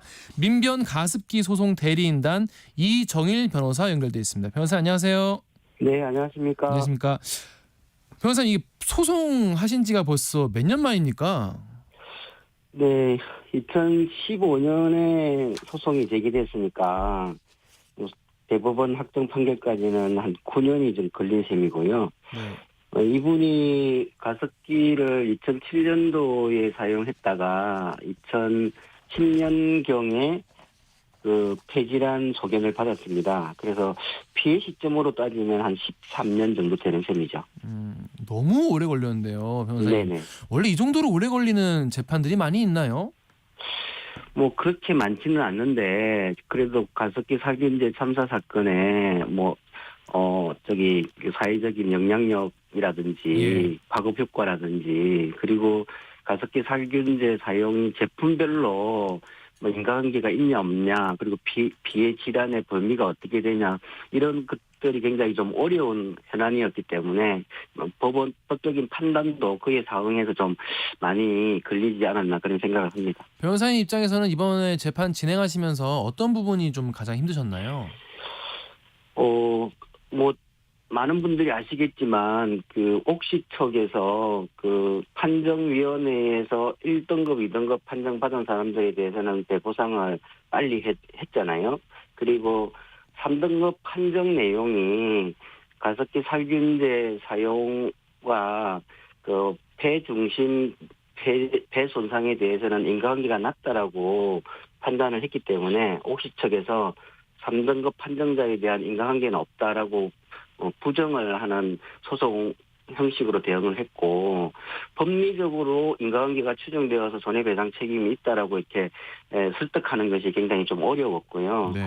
그리고 원고 당사자 입장에서는 재판 진행 중에 제 기억으로는 한 불면증으로 생각이 드는데 갑자기 건강이 악화가 돼가지고 사경을 헤매기도 했습니다. 그래서 그런 어떤 건강 상태에 따라서 그것을 증거화해가지고 법원에 제출하는 이런 작업들이 굉장히 좀 어려웠습니다. 네. 변호사님, 이번 판결이 이제 민사상 손해배상 책임을 인정한 첫 확정 판결입니다. 이게 어떤 의미가 있다고 좀 보시는지요? 좀 전에 말씀드렸는데 옥시가 1, 2등급에 대해서는 배상 합의를 했지만 3등급에 대해서는 배상 합의를 거부를 했잖아요. 그러면 이 사건이 3등급 판정받은 자에 대해서도 배상 책임이 있다라고 했기 때문에 아마 옥시 측에 대해서 3등급 판정받은 사람들에 대해서도 적극적으로 배보상을 해야 된다는 취지를 밝힌 점에서 의미가 있다라고 할 수 있고요. 네. 조금 더 이 의미를 좀 확장을 하면 아마 아시겠지만 2017년도부터 가습기 특별구제법에 따라서 피해 인정을 받은 분들이 꽤 많습니다. 네. 그래서 그분들에게까지도 인과관계가 가습기 살균제를 인한 건강상의 피해가 있었다라고 추정되면 가습기 살균제 제조 납품 회사가 다른 원인에 의해서 건강상 피해가 발생했다는 걸 입증하기 굉장히 어렵기 때문에 사실상 손해배상 인정 책임이 인정될 여지가 굉장히 넓어졌기 때문에 가습기 특별구제법에 따라서 피해 인정을 받은 사람들도 배상 책임을 인정받을 가능성이 굉장히 높아졌다는 점에서 두 번째 좀 의미가 있다라고 저는 해석하고 있습니다. 변호사님, 그럼 이게 참 옥시 입장에서는 굉장히 곤란한 판결일 것 같은데, 왜냐하면 이렇게 되면은 그 구제 받는 그 피해자들의 범위가 수가 굉장히 많아지겠네요. 네, 그렇습니다. 그러니까 진행자님도 아시겠지만 그 민간 피해 조정위원회가 있지 않습니까? 네. 거기에서 아마 조정 절차에 진행되다가 다른 업체들은 좀 적극적으로 조정에 응하자라고 해서 의견을 좀 낸 걸로 알고 있는데 아마 옥시 측에서 추가 배보상 합의 금액에 대한 조금 불만 때문에 아마 적극적으로 나서지 않았던 것으로 저는 이해를 하고 있는데요. 이 판결을 통해 가지고 가습기 특별구제법에 따라서 피해를 입었던 사람들, 특히 옥시 제품을 사용한 비율이 한 70% 이르고 있습니다. 네. 그렇다면은 아마 적극적으로 배보상 합의 노력을 할 필요가 있지 않을까 그런 생각입니다. 변호사님, 그런데 이제 배상 금액을 보니까 배상 금액이 500만 원이에요. 이거 너무 적은 거 아닌가 이런 생각이 드는데 이거 맞나요? 그건 아니고요. 그러니까 우리가 판결에서 500만 원 인정이 됐다는 의미가 가습기 살균제 건강상의 피해를 입은 분들의 위자료 총액이 500만 원 그런 취지는 아니고요. 아마 이 소송에서 처음에는 당사자 본인 소송을 진행했기 때문에 아마 초기에 500만 원을 위자료로 본인 위자료로 청구를 했고, 근데 그 과정에서 사실 항소심 재판 과정에서 청구 금액을 늘린다라는 것이 경제적인 좀 어려움이 있었고, 그 당시에는 사실 성소를 할지 말지 굉장히 불확실한 상태에 있었잖아요. 네. 그래서 금액을 500만 원에 한정해서 청구했고, 그것에 대해서 수원지방법원 항소부가 위자료로서 500만 원을 인정한 측면이기 때문에 500만 원이 가습기 살균제 건강상 피해 총액이다 이런 취지는 아니라서 각각 당사자들이 향후에 자기 위자료를 얼마를 청구하느냐에 따라서 판단은 달라질 것이라고 생각합니다. 변호사님, 그러면 1인당 500 정도는 맞는 거예요? 아니면 더 이제 받으실 수도 있는 거예요? 또 본인의 건강상 피해 상태에 따라서 그리고 건강상 피해 정도의 기간에 따라서 예를 들어서 8천만 원을 청구하면 재판부가 다시 8천만 원의 적정성 여부를 판단할 거기 때문에 이 판결이 500만 원 인정했다고 그래서 또 다른 사람이 8천만 원을 위자료로 청구하는 것에 500만 원에 밖에 인정 안 한다. 그런 논리는 아니고요. 이분은 처음부터 500만 원 정도의 범위의 위자료를 청구했고 그래서 500만 원 정도 인정받은 거기 때문에 개별 구체적으로 자기 피해 정도, 피해 기간에 따라서 얼마만큼 정신적 고통을 입었는지에 따라서 적정하게 재판부가 판단하면 500만 원이 반드시 기준이 된다라고는 볼 수는 없을 겁니다. 알겠습니다.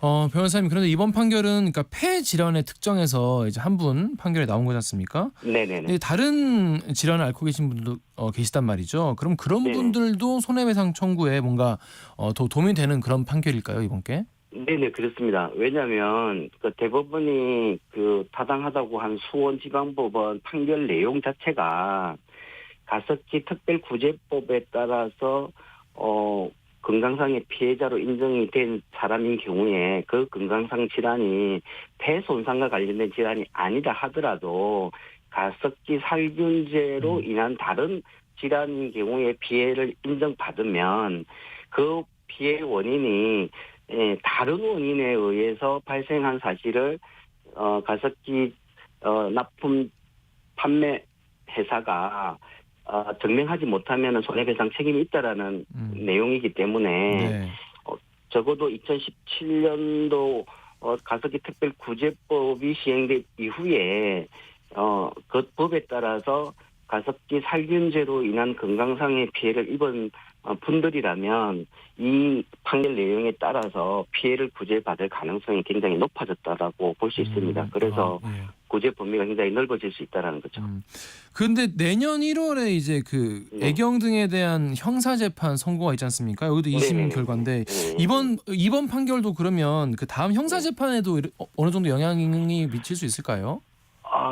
그거는 이제 민사재판의 인과관계 법리하고 형사재판에서의 인과관계 법리가 좀 판단하는 기준이 다르기 때문에 이 판결로 인해서 내년에 있을 애경 관련 그 임원진들에 대한 형사 판결에 직접적인 영향을 주는 것은 좀 판단하기는 어렵고요. 다만 어쨌든 가습기 제품 판매 회사들 그리고 가습기 성분을 제조 납품한 회사들이 기본적으로 이 민사 사건을 통해서 책임이 있다라는 판단이 있었기 때문에 일반 국민들 입장에서는 민사적인 책임이 인정되었는데 형사적인 책임이 인정 안 된다는 게 상식적으로 이해가 되냐 이런 어떤 생각들을 할 수 있기 때문에 아마 재판부도 그런 부분들을 좀 고려는 하지 않을까 그런 생각은 가지고 있습니다. 알겠습니다. 변호사님, 마지막으로 이제 굉장히 긴 싸움 같이 이제 그 피해자분들과 함께 오셨는데 마지막으로 한 말씀 부탁드리겠습니다. 저는 이제 당부드리는 말씀은 그 가습기 제조 판매 회사에 대한 부분하고 정부에 대한 부분을 좀 나누어서 좀 짧게 말씀드리고 싶은데요. 네네, 짧게 부탁드립니다. 어쨌든 가습기 특별구제법에 따라서 피해가 인정이 된 사람들은 소송을 통해서 배상 책임이 인정될 가능성이 높아졌기 때문에 이 회사들이 소송을 통해 가지고 판단받아 보겠다 이렇게 나서지 말고 좀 적극적으로 피해자들을 찾아서 원상 회복 조치를 하도록 노력하는. 네, 알겠습니다. 여기까지 듣겠습니다. 변호사님 고맙습니다. 네, KBS 라디오 최강시사 2부 여기까지고요. 잠시 후 3부에서는요 뉴스는 쉽니다. 그리고 이어서 한국 시리즈 소식 준비하겠습니다.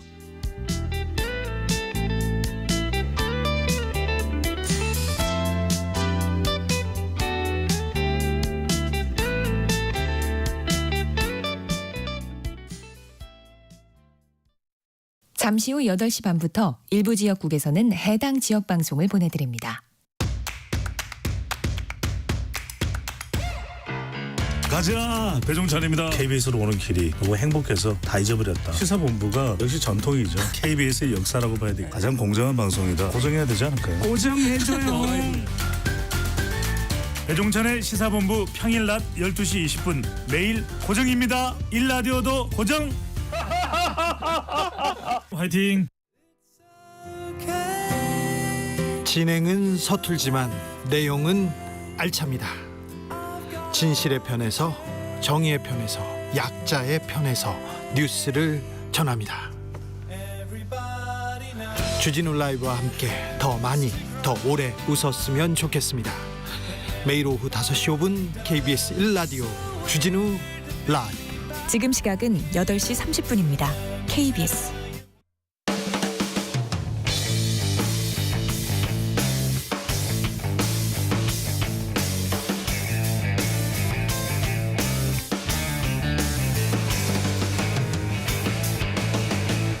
KBS 최강시사.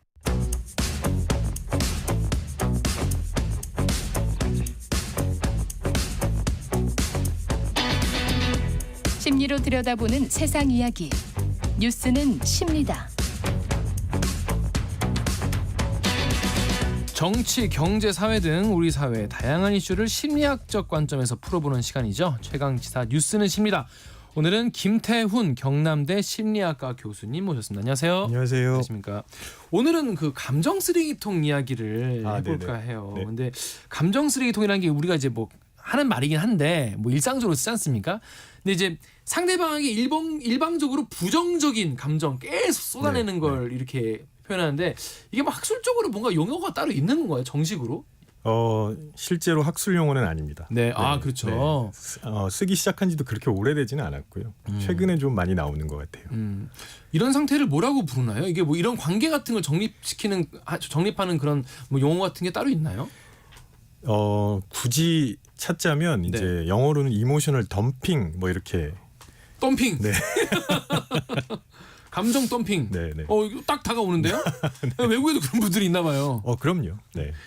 근데 이게 감정 쓰레기통 우리가 얘기하긴 하는데 기준이 사실 이게 내가 지금 감정 쓰레기통 취급 당하는 건지 아니면 상대가 나에게 참 감정적으로 많이 의존하고 있는 건지 이게 참 구분이 잘 안 간단 말이죠. 근데 보통은 친한 사람 사이에서 많이 생기는 거 아니겠습니까? 그렇죠. 이거 헷갈리시는 분들 좀 있더라고요. 근데 보통 이제 감정 교류냐 감정 쓰레기통이냐 이렇게 감정 교류, 쓰레기통 다르구나. 그거를 헷갈리시면 안 돼요. 왜냐하면 교류라는 거는 상호작용이에요. 그렇죠. 그러니까 서로 통한다는 얘기죠. 그래서 섞이기도 합니다. 무슨 얘기냐면 내가 누군가와 섞이면서 나누는 건 좋은 것도 있고 나쁜 것도 있을 수 있습니다. 그렇죠. 쓰레기통에는요. 나쁜 것만 버리죠. 그렇구나. 그래서 감정 쓰레기통 하면 쓰레기통이 절대 좋은 걸 버리지 않기 때문에 안 좋은 거, 부정적인 것만 일방적으로 내뱉습니다. 쓰레기통이랑 상호작용 하신 적 없잖아요. 없어요. 버리기만 해요. 그냥 그래서 그렇기 때문에 상대방이 어떤 반응을 하는지는 전혀 중요하지 않습니다. 그게 이제 큰 차이점이죠. 그냥 내가 쏟아내는 걸 받아주고 상대방은 무조건 이해해야 된다. 이렇게 생각하는 건데요. 여기서 좀 주의하셔야 될 게 있는데 우리는 누군가가 나한테 자신의 감정을 얘기하면 무조건 이해해야 된다는 약간의 그 압박감을 가지게 됩니다. 근데 누구나 있나요? 거의 그렇죠. 네네. 근데 이제 그 죄책감 없이 거절하는 용기라는 책에 나온 표현이긴 한데요. 나는 타인을 이해하지 않을 권리가 있습니다. 무조건 이해해야 되는 건 아니죠. 그래서 그 부분을 좀 생각하셔야 되고요. 또 하나는 감정 교류로 포장된 일방적인 토로가 있습니다. 토로. 네, 무슨 얘기냐면 내가 너랑 이렇게 감정을 나누고 싶은데 넌 도대체 왜 그러는 거야? 이런 걸 조심하셔야 돼요. 상대는 교류라고 얘기를 하지만 가만히 들어오면 쓰레기만 자꾸 던지는 거죠. 그렇죠.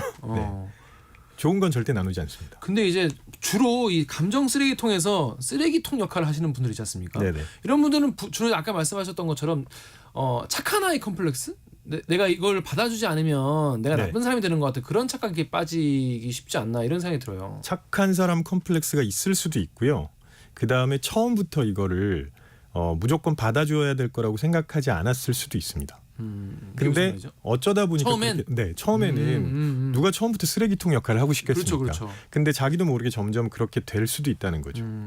근데 이제 타인의 감정을 착취하는 것이다라는 표현도 나올 정도인데 이렇게 감정 쓰레기통을 만들어서 상대에게 자꾸 쓰레기 같은 감정을 투척하는 이런 사람들 우리가 특징이 좀 있을까요? 그런 사람들의 특징? 일단 본인의 감정만 중요해요. 감정 쓰레기통 취급을 하는 사람들은 본인의 감정만 중요하기 때문에 본인이 힘들 때만 연락을 합니다. 본인이 힘들 때만 연락하는 사람. 시간도 장소도 모두 마음대로 정하죠. 자기 마음대로. 네. 어느 날 이때 어디서 만나자.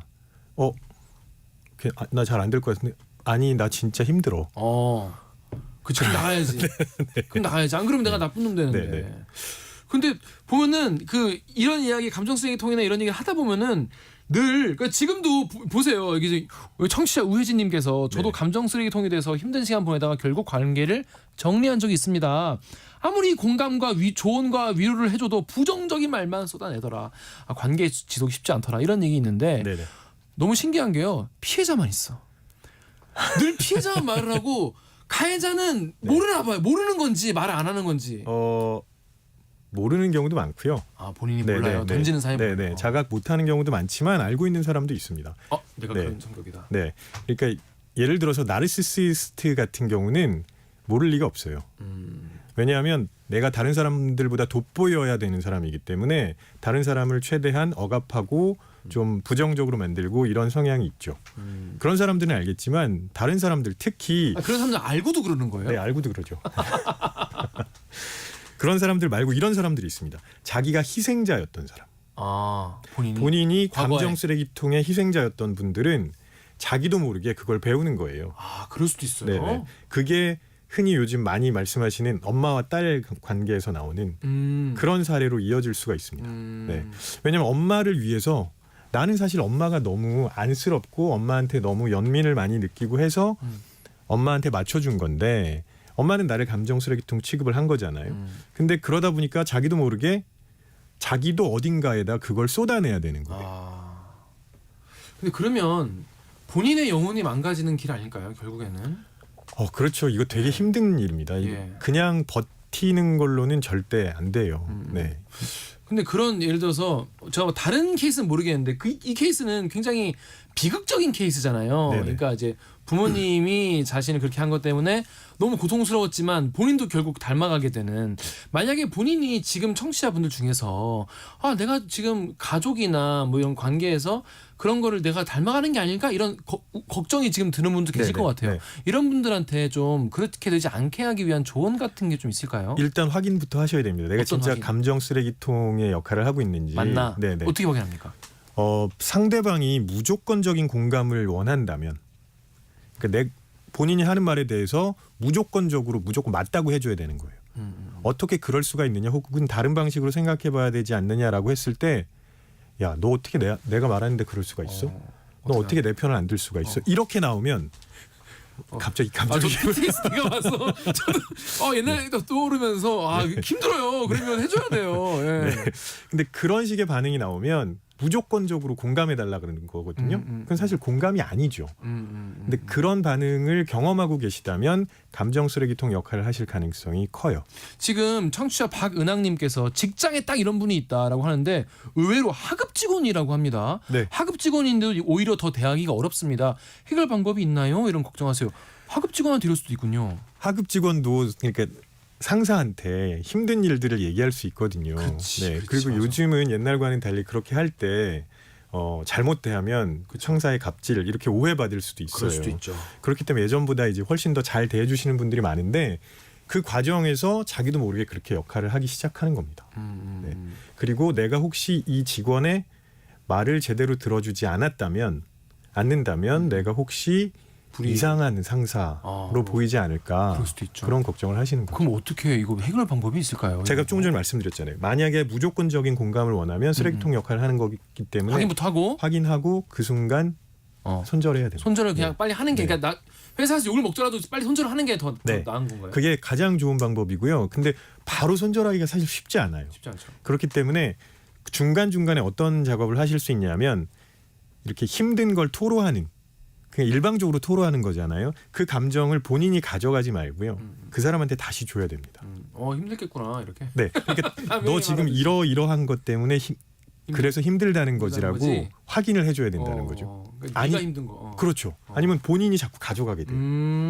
그게 선생님 이게 그럴 수도 있나? 이게 그런 감정 같은 걸 내가 정말 힘들겠다 그래 하고 나면은 나도 그 감정이 마음에 남아서 나를 힘들게 하는 거예요. 물론이죠. 그래서 그런 거구나. 그런 걸 이제 전이라고 하거든요. 그게 실제로 있는 거예요? 네, 그거 되게 조심해야 됩니다. 그렇구나. 그런데 그런 케이스, 뭐 하급 직원이면은 뭐 알바인가 이런 생각을 할 수도 있어요. 그리고 이제 선을 긋고 너 참 힘들겠구나. 이거 화이팅 뭐 이러면 될 수 있는데, 지금 김현철님께서 남은 안 보면 그만이지만 가족 관계면 어떡하냐. 8225님 상대가 와이프일 때 어떡하죠? 이게 가정의 평화를 위해서 맞장구는 쳐주고 있는데 이 맞장구도 한계가 있다 이 말이야. 이런 분들이 가장 힘드실 것 같아요. 그렇죠. 이게 가족이 제일 어려운 점인데요. 여기서 반드시 생각해 보셔야 될 게 뭐냐면, 분명히 관계가 특수하긴 하지만 어쨌거나 부모든 자녀든 타인입니다. 타인이다. 네, 제가 아까 말씀드렸거든요. 나는 타인을 이해하지 않을 권리가 있습니다. 무조건 타인을 이해해야 된다는 그 압박감에서 일단 벗어나셔야 되고요. 그래야 그게 출발점이 됩니다. 심리적으로 분리하는. 근데 그 용기가 많이 필요할 것 같아요. 그렇지 안 돼요. 필요하죠. 안 돼요. 필요해요. 네. 네. 안 되더라고. 이게 사람이 왜냐하면 관계가 소중하니까 네. 관계도 소중한데 이게 그걸 내가 이렇게 잘라내려면 상대한테 불편한 말을 해야 되고 불편한 말을 하는 것 자체를 싫어하는 분들도 계시단 말이에요. 그래서 피하다 보면 오히려 되게 어이없는 결정을 하게 될 수도 있습니다. 예를 들어 어떤 예를 들어서 이제 자녀분들 중에 부모님이랑의 그런 갈등 그렇죠. 때문에 쓰레기통 역할을 하다 보니까 빨리 집에서 벗어나고 싶을 수 있거든요. 그렇죠. 그래서 뭐 취직이든 진학이든 그런 목적으로 멀리 간다는 거죠. 네. 근데 그 결정을 너무 성급하게 하는 거예요. 아, 벗어나는 게 목적이에요. 결혼 그런 분들 있어요. 네. 집이 너무 싫어서. 네, 그럴 수도 있습니다. 그런 분도 있고. 그렇게 성급하게 결정한 결혼이 뭐 해피엔딩이면 좋겠는데 안 그럴 가능성이 높거든요. 왜냐 성급한 결정일 네, 수 네. 있기 때문에 여러분 이게 그런 거네요. 내가 정말 중요한 결정을 해야 할 때 상대방의 관계가 너무 지쳐서 내가 떠나야겠다. 네. 이런 생각을 하게 돼서 이제 다른 곳으로 도피하다 보면은 도피해서 당도한 곳에 천국은 없다. 이럴 수 있다. 네, 그렇죠.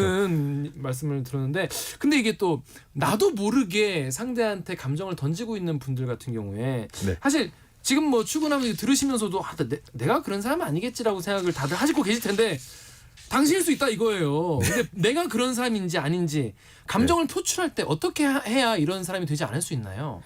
일단 그걸 아시는 분들은 아까 말씀드렸던 것처럼 나르시시스트이기 때문에 뭐 제가 굳이 언급할 필요 없을 것 같고요. 그런 분들 나르시시스트이기 때문에 그분들 계속 할 거다. 그런 분들은 계속합니다. 네, 그렇게 봐도 피하는 게 상식이네요. 네. 근데 내가 혹시 이전에 비슷한 일로 상처받은 적이 없는가 하는 생각을 한번 해보셔야 되고요. 내가 네네. 예. 그래서 나도 계속 부정적인 말만 쏟아낼 가능성이 매우 높거든요.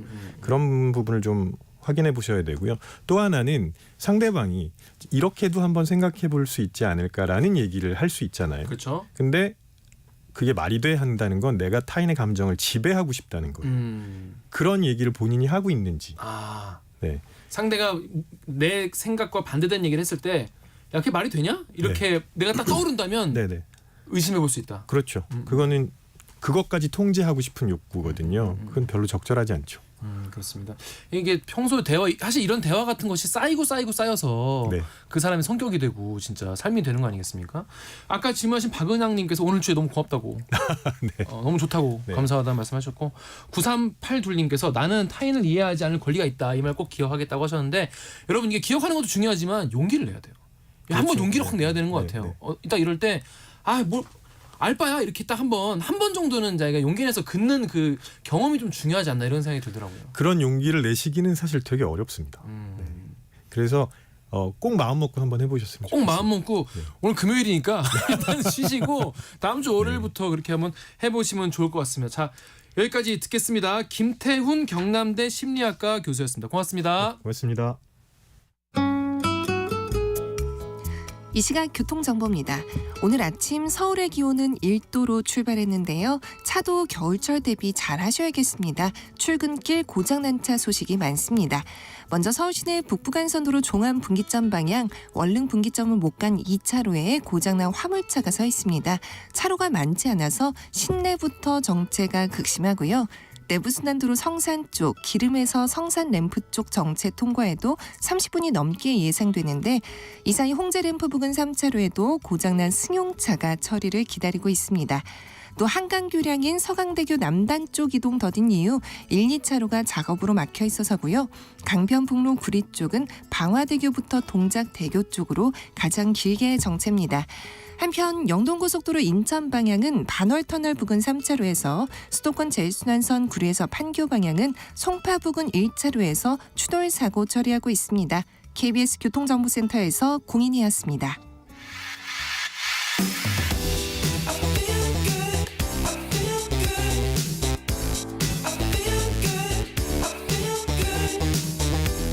아침을 여는 기분 좋은 습관. KBS 최강시사. 자, 오늘 저녁 이 경기 손꼽아 기다리는 분들이 많다고 합니다. LG와 KT가 맞붙는 한국 시리즈 3차전 관전 포인트 짚어보겠습니다. 유튜브 야구 잡서를 진행하고 있는 KBS 라디오 정현재 PD 그리고 KBS 스포츠국 정현호 PD가 스튜디오에 나와 있습니다. 안녕하세요. 안녕하십니까. 네. 반갑습니다. 저 이게 한국 시리즈 3차전 네. 어떤 의미가 있는 경기길래 많은 분들이 관심 갖고 있는지 잘 모르거든요. 설명 좀 부탁드릴게요. 이게 좀 있을 것 같아요. 한국 시리즈 1차전을 이기면은 우승 확률이 70% 정도 됩니다. 네. 그런데 1승 1패 상황에서 한국 시리즈 3차전을 승리하게 되면은 네. 확률이 85%까지 돼요. 아니 오늘 신문 조간신문에 다 85% 85%인데 이거 네. 근거가 있는 거예요? 이게 20번 정도 있었는데 네. 그중에 17번. 네네. 네. 그러니까 그런 상황이 20번 중에 17번 됐다는 거죠. 그러니까 3차전을 이긴 게 그 전까지 1승 1패인 상황에서 1승 1패인 상황에서 세 번째를 패승을 하면은 85% 확률로 이기더라. 패승승도 85%. 패승승도 어쨌든 3차전만 이기면 된다. 3차전 이기면 된다. 그럼 이제 앞으로 한 번 더 이기면 되는 거니까. 그렇죠. 이제 4승을 해야 되기 때문에. 4승 해야 돼요? 네. 잘 모르시긴 하는데.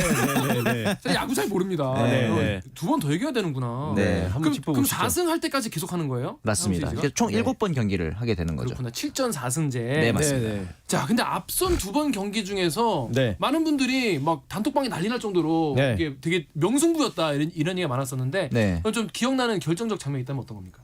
우선 1차전 같은 경우는 저는 사실 야구는 수비다라고 믿는 편인데 LG가 수비는 더 좋았어요. 신민재, 문성주 선수의 호수비도 있었고 반면 KT는 조금 이제 느슨한 플레이들이 많았는데 그럼에도 불구하고 앞서 좀 안 좋은 3중살 플레이가 나왔던 문상철 선수가 결국 결자해지를 했단 말이죠. 근데 이제 이 부분에 있어서는 LG의 이 고우석의 커브 실투가 좀 아쉬웠고 2차전 같은 경우 저는 염경엽 감독의 빠른 판단이 굉장히 중요했다고 보는 게 선발 투수인 최원태가 굉장히 좀 안 좋았어요. 네. 그러니까 이 염경엽 감독이 최원태 선수를 0.1이닝 만에 바로 교체를 해버립니다. 예, 그러니까 이제 공을 20개 가까이밖에 안 던졌는데 내렸고 이 부분에 있어서는 이제 뒤에 나온 선수들도 투수 교체 타이밍도 굉장히 잘 가져왔다는 점.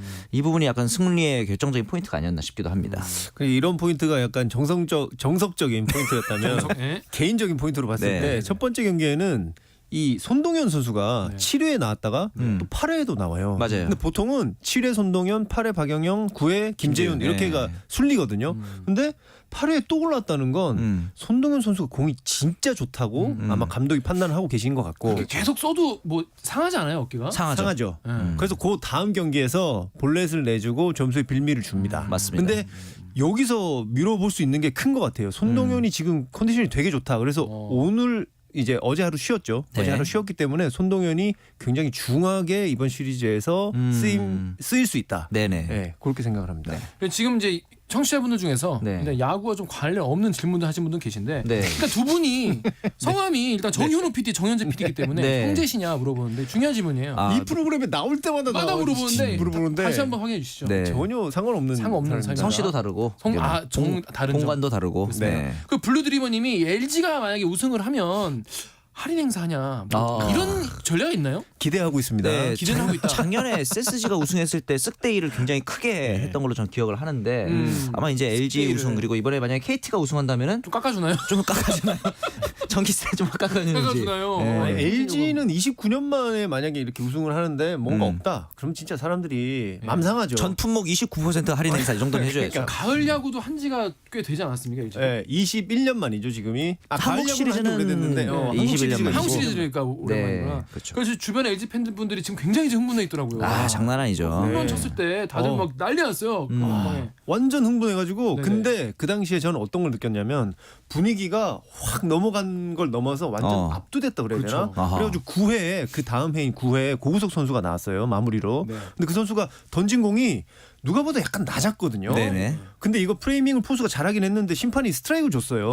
저는 심판도 약간 그 분위기에 약간 압도되지 않았나. 네, 심판도 사람이니까. 네. 네, 근데 KT 팬들은 굉장히 억울할 수 있죠. 그 콜이. 그렇죠. 그게 지금 되게 논란이긴 하겠네요. 네, 그럼요. KT 팬들은 굉장히 싫어했어요. 이게 맞냐? 항상 있는 일이긴 한데 더 큰 무대니까 아무래도 더 예민할 수밖에 없죠. 그렇죠. 역시 스포츠 역시 기세다 이런 생각이 드네요. 두 경기 동안 KT는 불펜을 3명 쓰고 LG는 두 번째 경기에만 7명 썼는데 그러면 남은 경기에서 그러면 쓸 수 있는 선수가 얼마나 있을지. 그러니까 저는 이렇게 보는 게 앞서 말씀하신 것처럼 손동현 선수에 대한 의존도 그리고 박영현에 대한 의존도가 굉장히 높습니다. KT가. 근데 이 부분에 있어서는 언젠가 특히나 7차전까지 가는 긴 승부기 때문에 이제 분명히 과부하가 올 거라 봐서 엄상백, 김영현, 이상동 이런 선수들이 좀 더 이강철 감독에게 믿음을 줘야 될 것 같고 반면에 이제 LG 같은 경우는 이제 2차전에서만 7명 가까운 투수들이 나왔기 때문에 근데 이제 이 중에서 사실 LG 팬들은 정우영이나 유영찬이 나왔을 때 되게 걱정이 많았을 거예요. 근데 이 부분에서 정규 시보다 훨씬 더 좋은 플레이가 많이 나왔거든요. 이렇게 봐서 염경엽 감독 이렇게 앞으로 불펜 교체가 좀 더 잦을 것 같은데 이 타이밍을 잘 가져가는 게 굉장히 좀 중요해 보입니다. 제가 봤을 때는 이게 하루 쉬었기 때문에 KT 불펜들이 컨디션이 좀 돌아왔을 것 같거든요. 네. 그리고 많은 분들이 알고 계시지만 우리 KT 이강철 감독님은 쓸놈쓸이라고 그래가지고 쓰는 선수만 써요. 맞아요. 그래서 손동영, 박영현, 뭐 김재현 요 선수들이 계속 나올 건데 요 선수들의 컨디션에 따라서 저는 전체 시리즈의 향망이 약간 갈릴 수 있다. 네. 왜냐하면 이거 지난 경기 이정용, 정우영, 뭐 김진성 이렇게 KT 불펜들이 많이 나왔는데 LG에서 요 선수 그렇지 LG에서 나왔는데 요 선수들의 공 하나하나보다는 정말 손동현, 박영현 이 선수들은 1차전에 보여준 모습이 약간 예전에 오승환 선수의 그런 느낌이 났거든요. 강력했죠. 그러니까 완전 강력한 요 불펜들이 얼마나 컨디션을 찾을 수 있느냐에 따라서 정말 많이 진짜 갈릴 수 있을 것 같다 그런 생각이 듭니다. 오늘 그러니까 수원에서 맞습니다. 하는데 KT 홈이죠. 네. 선발이 지금 나왔어요. 임찬규, 벤자민 이렇게 둘이 나왔는데 어떻게 보십니까? 압도적으로 벤자민 선수가 강합니다. 그러니까 이게 뭐 그 두 선수의 능력이 아니고 벤자민이 LG 상대로 굉장히 강했고 임창규는 반대로 KT 상대로 좀 약했어요.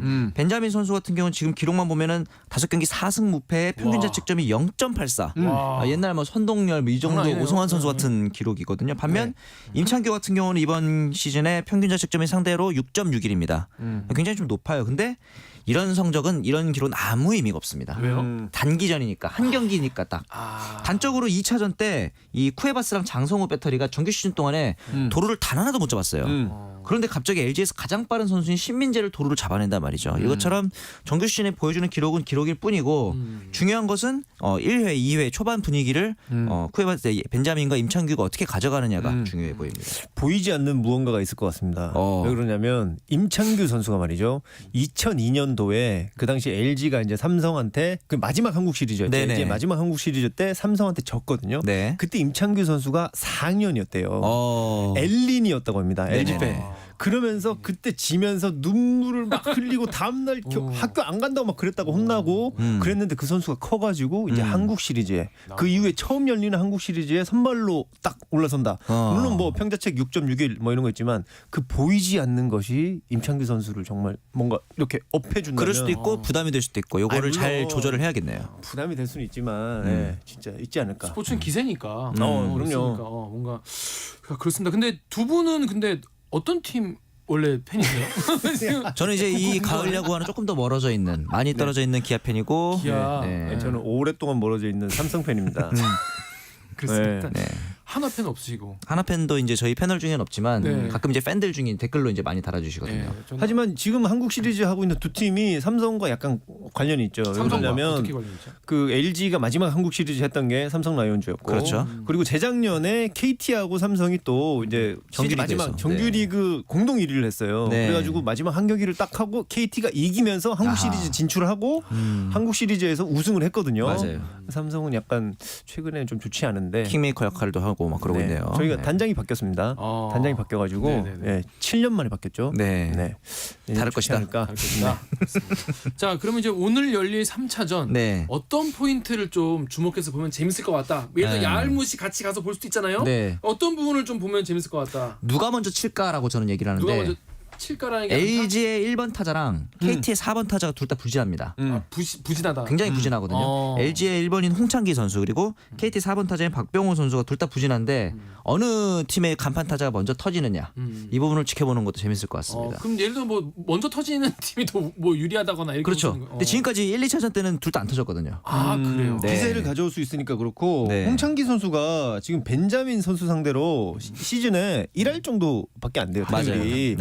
좌타자들이 굉장히 약합니다. 그러니까 LG의 좌타자들이 KT 벤자민 선수한테 굉장히 약한데 홍창기 선수가 제가 진짜 첫 경기에 좀 쳐줬으면 좋겠다 그랬는데 5타수 무안타를 쳤어요. 5타수나 두 번째 경기에도 안타 하나 쳤나? 하여튼 볼넷만 있었습니다. 두 번째 경기에도 좋지 않은 모습이었는데 홍창기 선수가 터져준다면 이 기세를 갖고 LG가 이렇게 갈 것이고 반면에 박병호 선수가 2차전에서 그 수비가 맞아요. 조금 아쉬웠다는 지적이 있었거든요. 김현수 선수 타구가 물론 빠르긴 했지만 내가 알고 있는 박병호라면 잡았을 것이다 라는 얘기했어요. 그래서 박병호 선수가 약간의 비판도 받곤 했는데 여기서 박병호 선수 하나 쳐준다면 또 그 기세로 또 KT가 앞으로 또 쭉 나갈 수 있고 그런 지점. 그러니까 역시 방망입니다.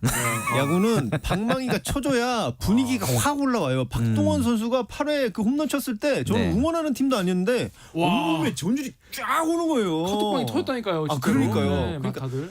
방망이가 터져줘야 재밌다. 자 마지막으로 짧게 우리 이정우 선수가 지금 메이저리그 진출 얘기 나오고 있는데 네. 얼마 정도 받을 수 있을지. 현지 매체에서는 지금 ESPN에서는 5년에 6,300만 달러 그리고 CBS에서는 6년에 9천만 달러. 굉장히 높은 금액입니다. 왜냐하면 여기다가 이정료 포스팅비까지 이제 추가가 될 거니까요. 왜 그러냐면은 이번에 김하성 선수가 또 메이저리그에서 골드글러브 수상을 하지 않았습니까? 거기에 더해서 이제 이번에 일본에서 진출한 요시다 마사타카 선수가 꽤 좋은 활약을 보여줬는데 이정우 선수랑 비슷한 플레이 스타일이다 이런 얘기가 있었거든요. 이런 동양인 선수들의 성공이 아마 좀 좋은 영향으로 자리를 한 것 같아서 이정우 선수 같은 경우는 저는 그렇게 봅니다. 수비만 인정을 받으면은 타격은 충분히